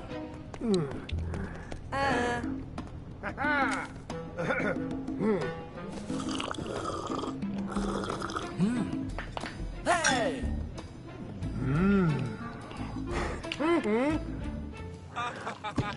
Who doesn't want a butterbeer? Oh, there's Ginny and Dean. Must be in some sort of post-match euphoria from Quidditch.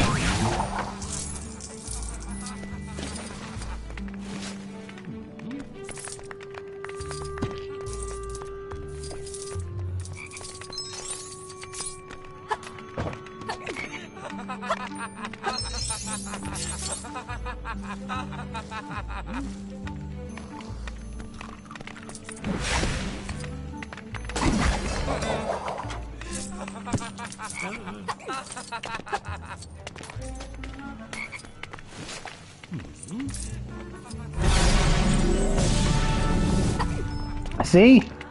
That's what I meant.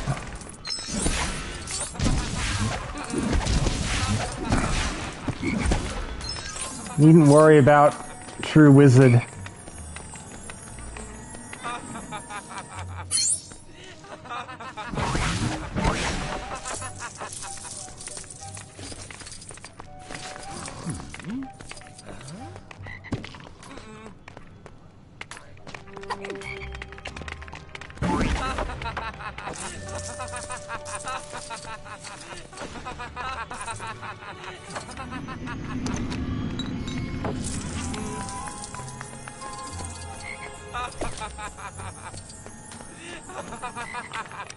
It's probably possible to hack years 1 to 4 characters into this game. Maybe, but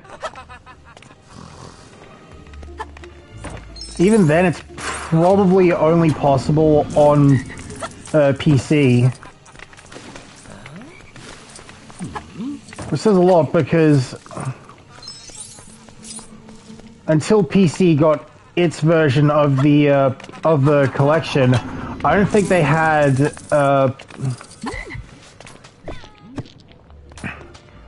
I don't think PC ever got any of this game's DLC.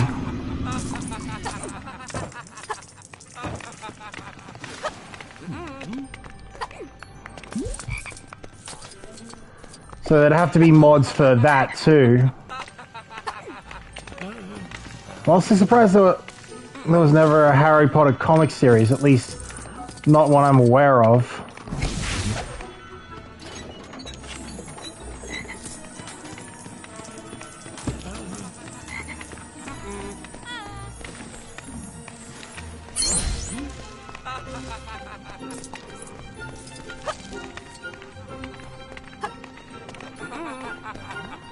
What's that do? It's like a Gryffindor.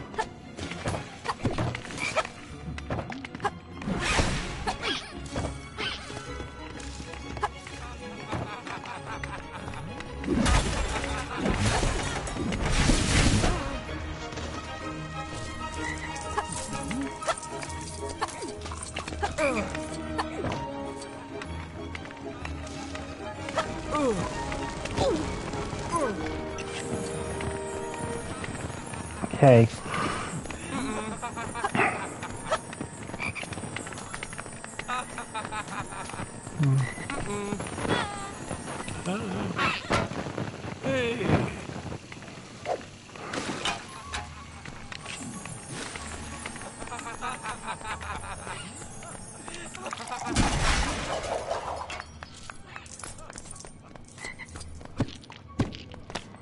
All right.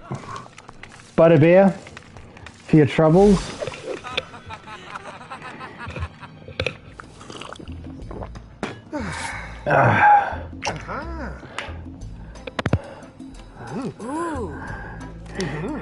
Riding Harry and Hermione to Slug Club. Good to see you, Wallenby.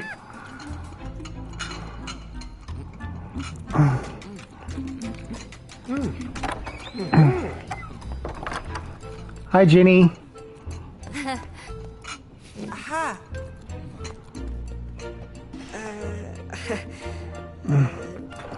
Imagine if there was a Harry Potter comic series, though.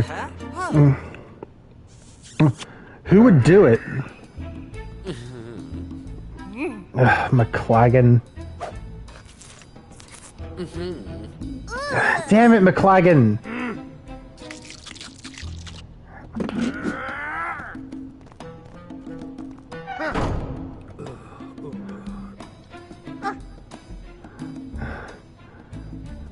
Sorry, sir. I've just been admiring your hourglass.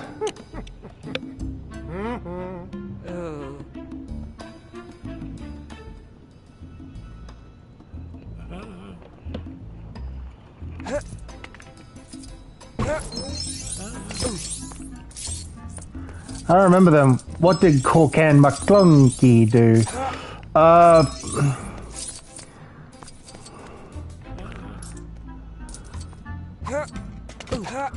Well,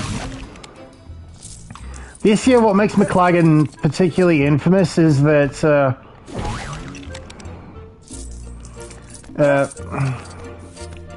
is his presence on the Quidditch team, so much so that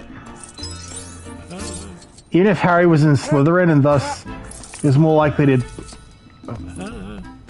to be like Ron captaining in Gryffindor. Well, put it this way, McLagan's biggest problem is his ego. I suppose, to be fair, that's kind of why Hermione describes him as like vile and stuff. Holy...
Okay.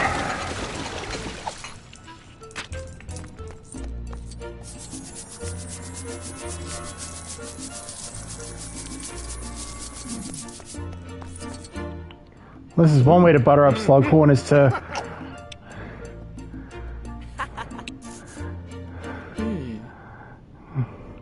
help him tidy up after big Slug Club events.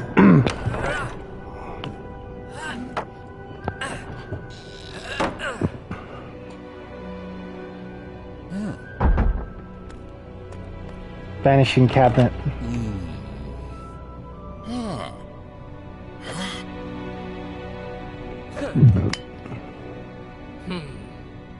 Draco.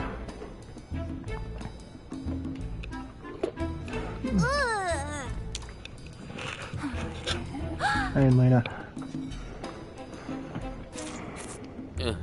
Oh, McLagan. Huh?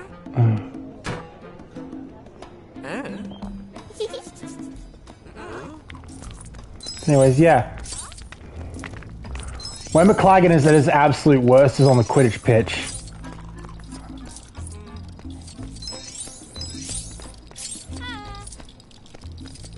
Ginny? Dean?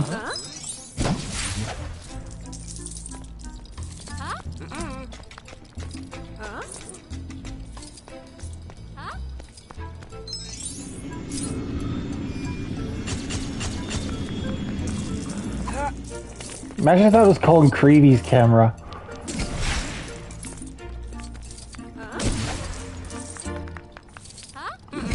Wait, isn't this the one where Fred and George locked a student into the vanishing cabinet and he got lost for months?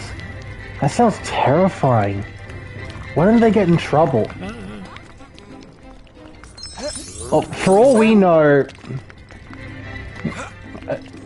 as far as I know, once Snape was told about it and thus sent to deal with them with it.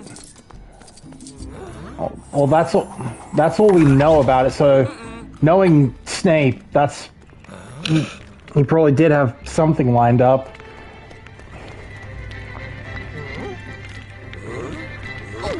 Something they must have been able to escape pretty handily, given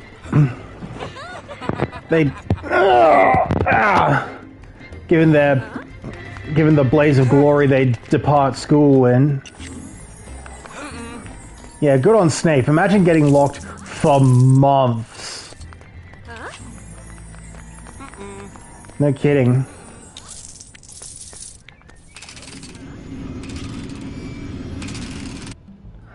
What's it? Draco? He claims to have been invited to your party, sir. I just got him up.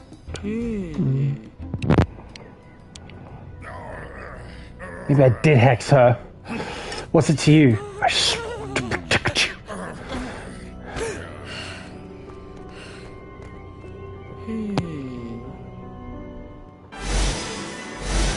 And that's it, we're done with the Slug Club. Love Draco's Lego City torso piece.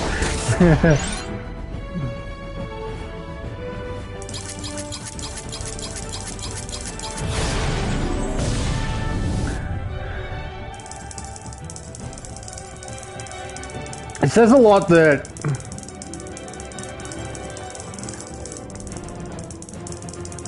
also, didn't they want to make an unbreakable vow with Ron? Kill one of his pets and kickstart his phobia of spiders? Yeah, I didn't feel too bad for what happened to them. Yeah, even one of them being a casualty of the Battle of Hogwarts.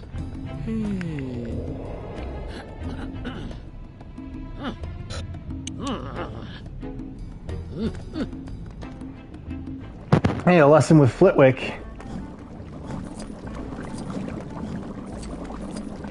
Finally, we're gonna learn a new spell.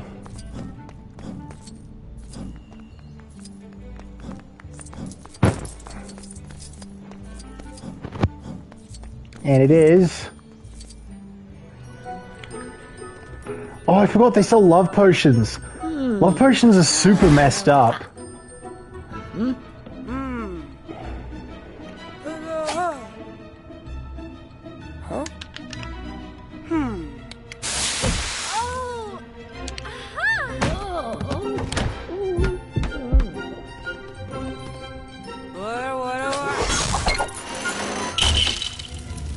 And they're better than Draco and his gang. I just happen to like the main protagonist. I'm guessing the goal with them was to demonstrate the difference between chaotic evil and chaotic good.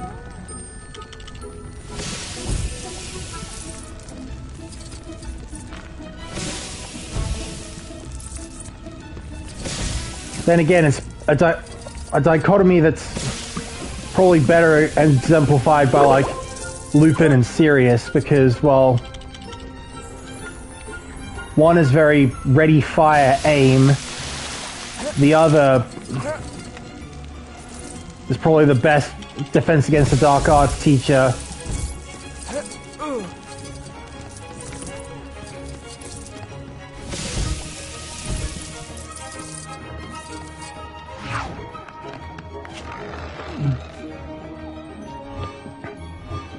That Harry's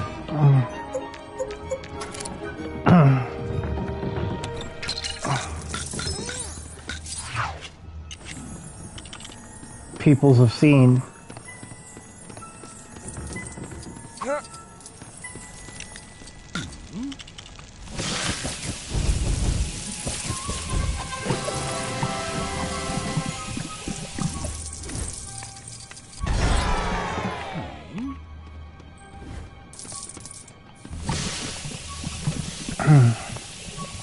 Oh, come off it!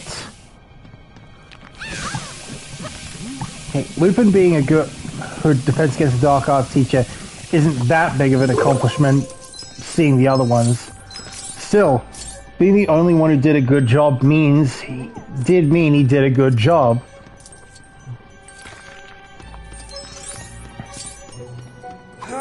Well, it says a lot that people still seem to appreciate Moody, even after he was revealed to be the Doctor.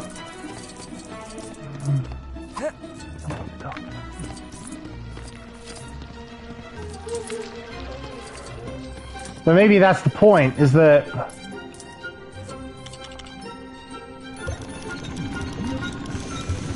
is that he was more of the Doctor than of a Death Eater at that time.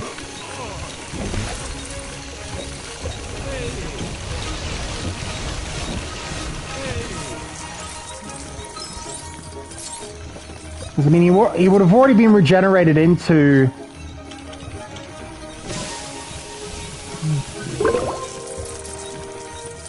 like half a year before Goblet of Fire dropped.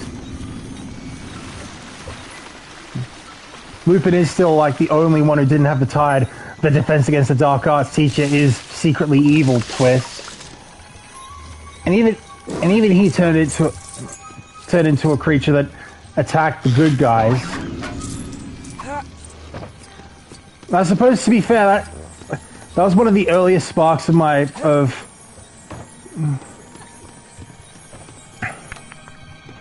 one of the creative questions I would have loved asking. Would he have been regenerated though? Remember, he wasn't killed, he had his soul kissed.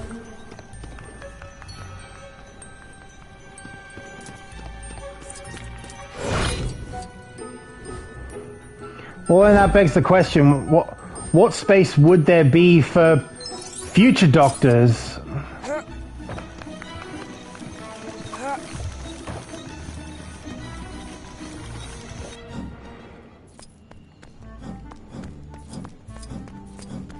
Because, I mean, yeah,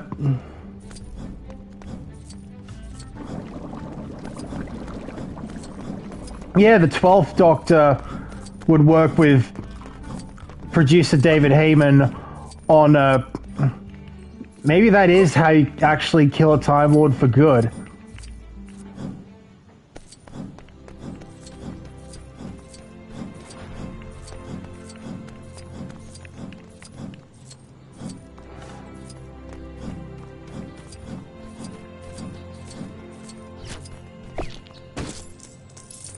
At least Cedric came back. He turned into a vampire after death.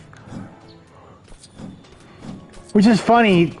Cedric as a vampire was I think the first time his Japanese dub voice was the voice of Cloud from Final Fantasy VII. Which is interesting to me because, well, he would tell you off and on that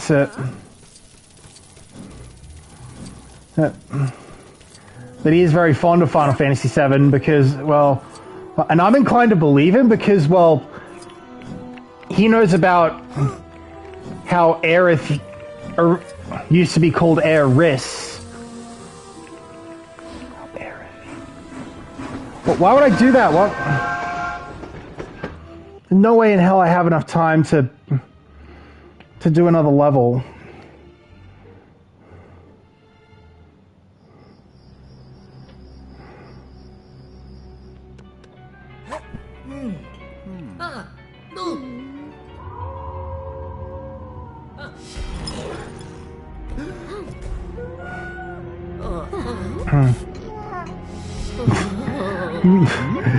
Imagining what Mooney would do if he was allowed to run rampant. It's speaking of Mooney, I suppose the idea of possibly allowing for Lupin to get some modicum of control over Mooney.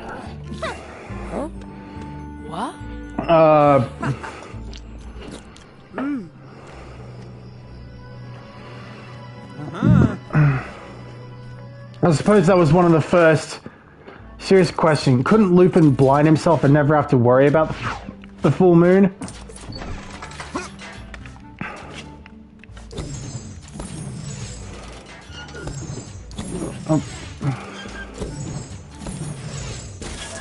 I suppose that's a bit of a double-edged sword, though. Like, Yeah, he wouldn't be able to see the full moon, but... Plus, there's something poetic about a shapeshifter dating...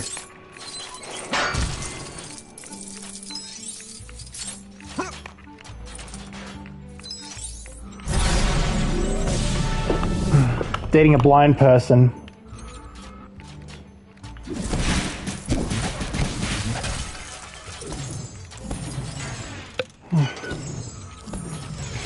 If I'm allowed to...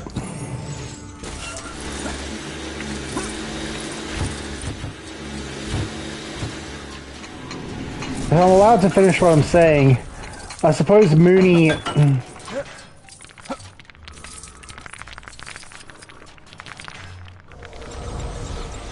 I suppose the idea of what if Lupin could gain some sort of, even a modicum of control. If Lupin could get even a modicum of control over Mooney, I suppose that was one of the first sign that, oh no, I'm too proud of this plot idea now.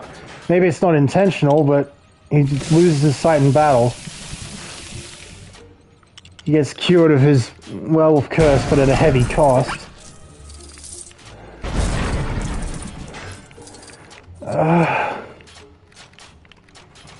Yeah, but...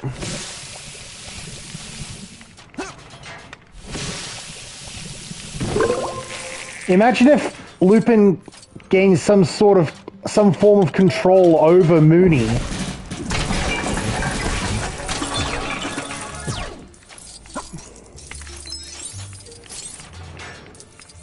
I suppose that is the question. That it was one of the first questions I asked that would end up being leading to the domino effect of like a recent creative obsession with the idea of werewolves retaining their human mind even in wolf form. It was actually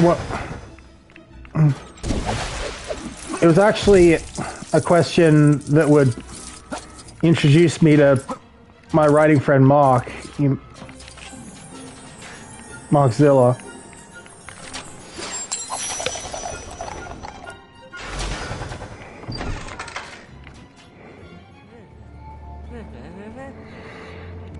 Why was Mooney only hostile to humans? He didn't attack the other marauders in their animal forms, even the very small and eatable wormtail. It is a good question. Maybe that's why...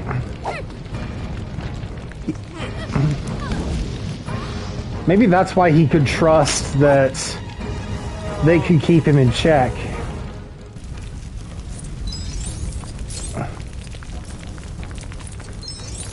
Even though it's probably a pretty weak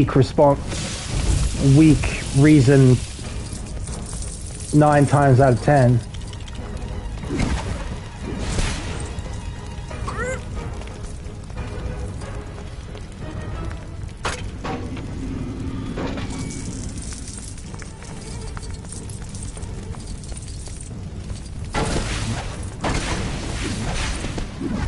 Or you can also play as Tonks. What can she do? Any shape-shifting abilities? Doesn't look like it.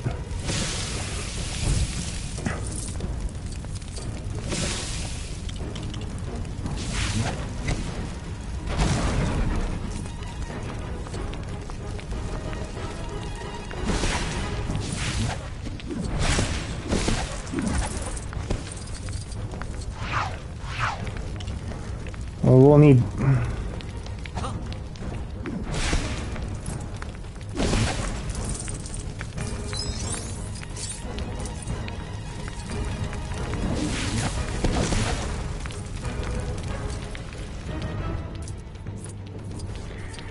I suppose this game is probably the closest thing we have to a werewolf who can control his wolf form, because, yeah, Lupin can become Mooney at will in LEGO.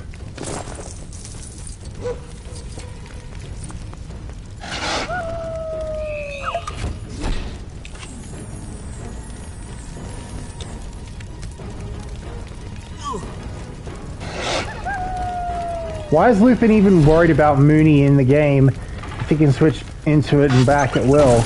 That's a good question. I assume that's why...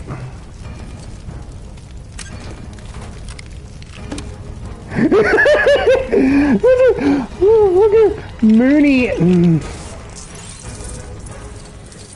Also, if he can transform at will, doesn't that make him an Animagus? Theoretically?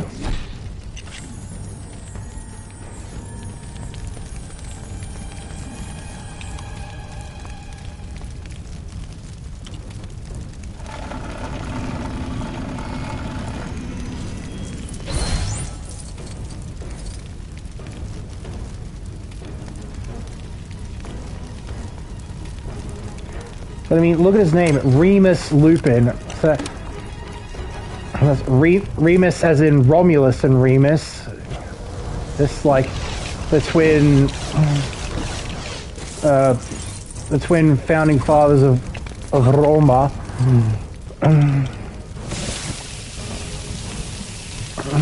Raised by wolves. And Lupin as in, well, lupine.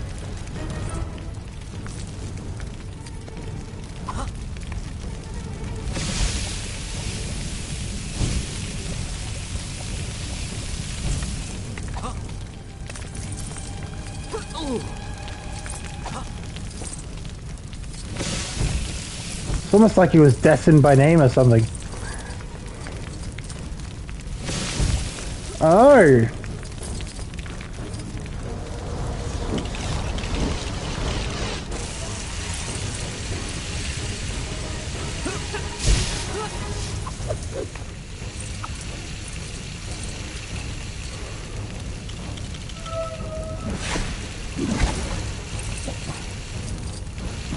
Maybe Greyback likes cruel ironies because I think I heard it somewhere that he was the one who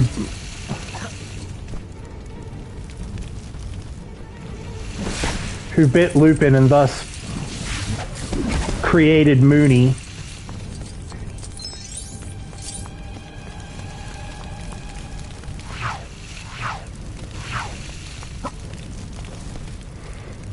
You gotta love meaningful names. In my story, I have a woman who engages in a chicken fight, and her name is Henrietta. Henrietta, yeah.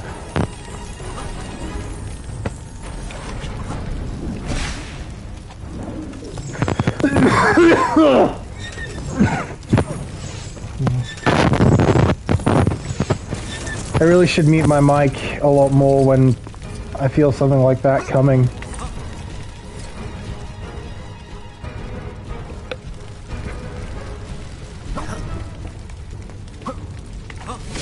But,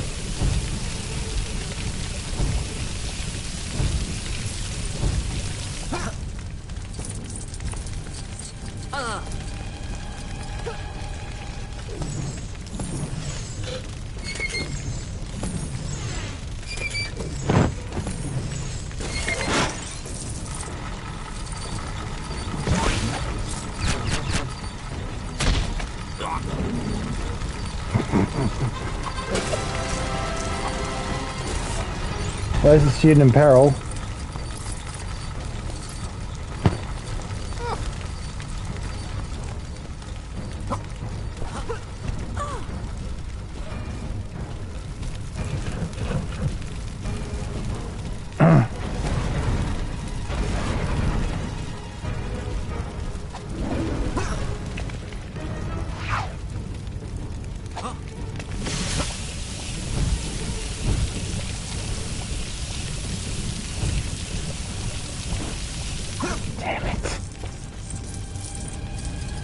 At least we can move on.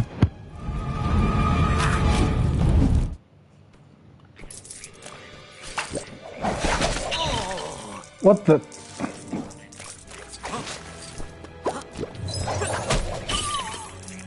So it's just Lupin and Tonks from here on.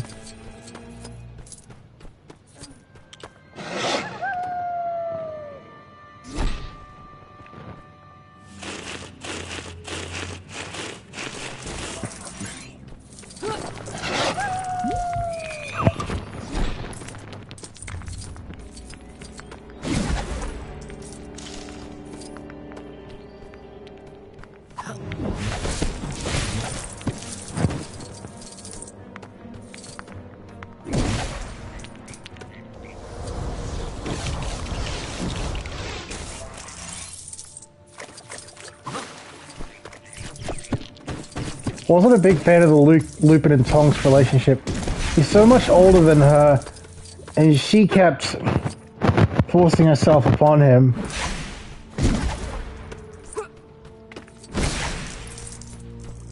Maybe that was a warning for Harry's love life.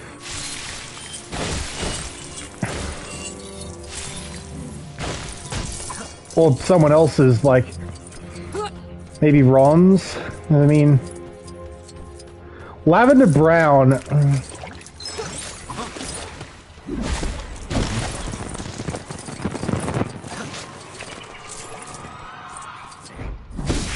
The only reason that he got with her was to... It was to, I think, to like one-up Hermione. Like, see? I can get kisses too.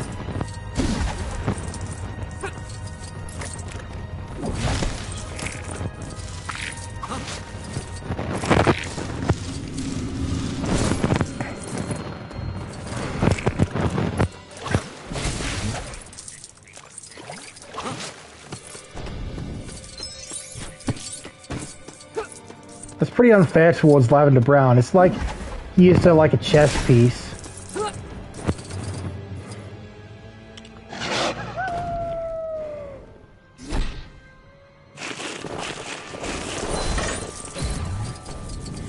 To be fair, I think something else that was being made around this time was you remember the Guy Ritchie Sherlock Holmes movies, the ones with RDJ?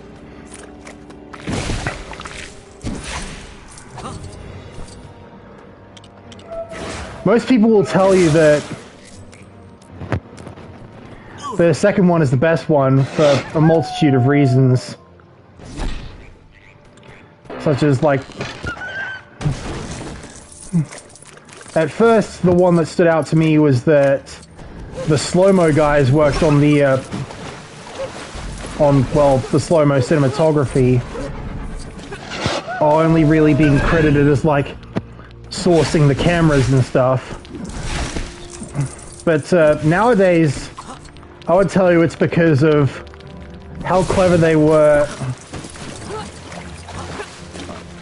how clever it was in tying, like,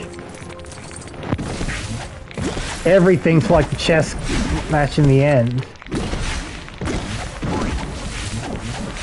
Is Tonk's mother in the game? I know she wasn't in the movies, but to be fair, neither was the milkman.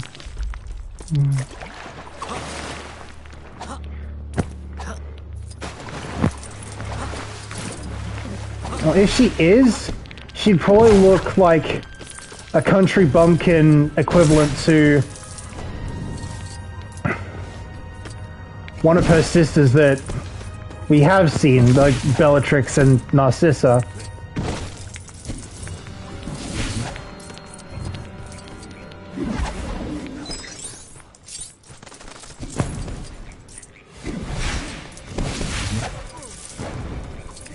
Oh, I just had a morbid idea. You know how she was said to look just like Bellatrix? Oh god, are you suggesting that...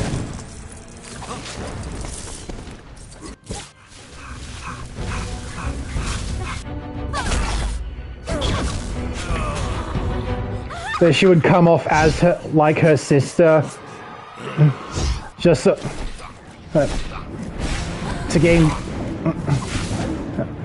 just to gain her enemy's trust?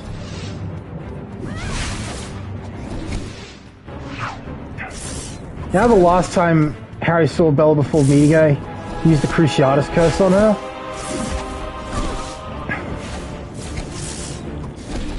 Are you suggesting that that's how it would come into play? By making her seem innocent and like she didn't deserve...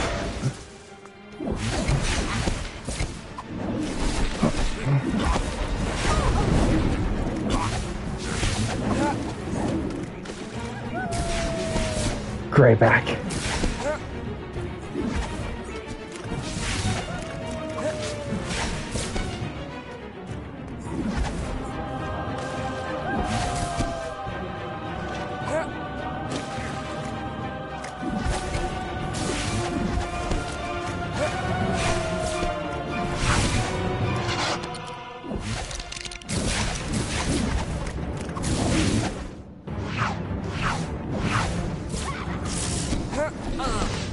What I should do is let Lupin handle... Greyback never got killed off, did he? I think he'd be a good villain for a sequel. I don't know, so like... Maybe like... The focus could be on Bill because, well... He was one of Greyback's other victims.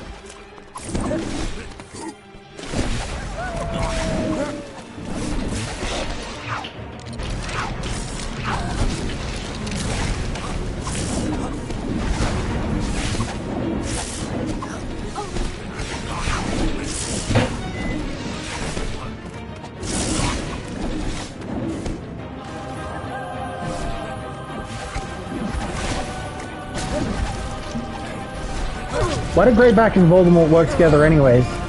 One wants pure blood supremacy, the other wants werewolf supremacy. Seems like a conflict of interest. Yeah, it does.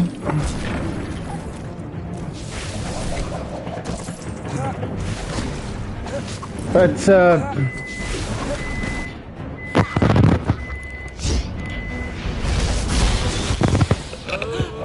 it could lead them to having, like, common enemies.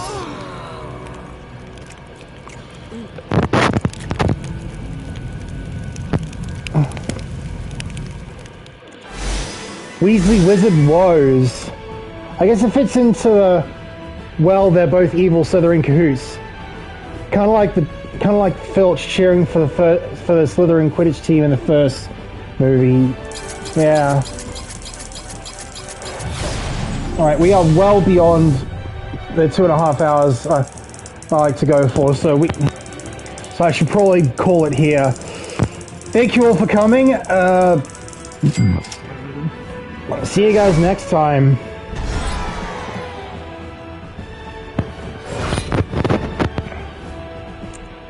Actually, though, before we sign off, Happy New Year. To you too, man.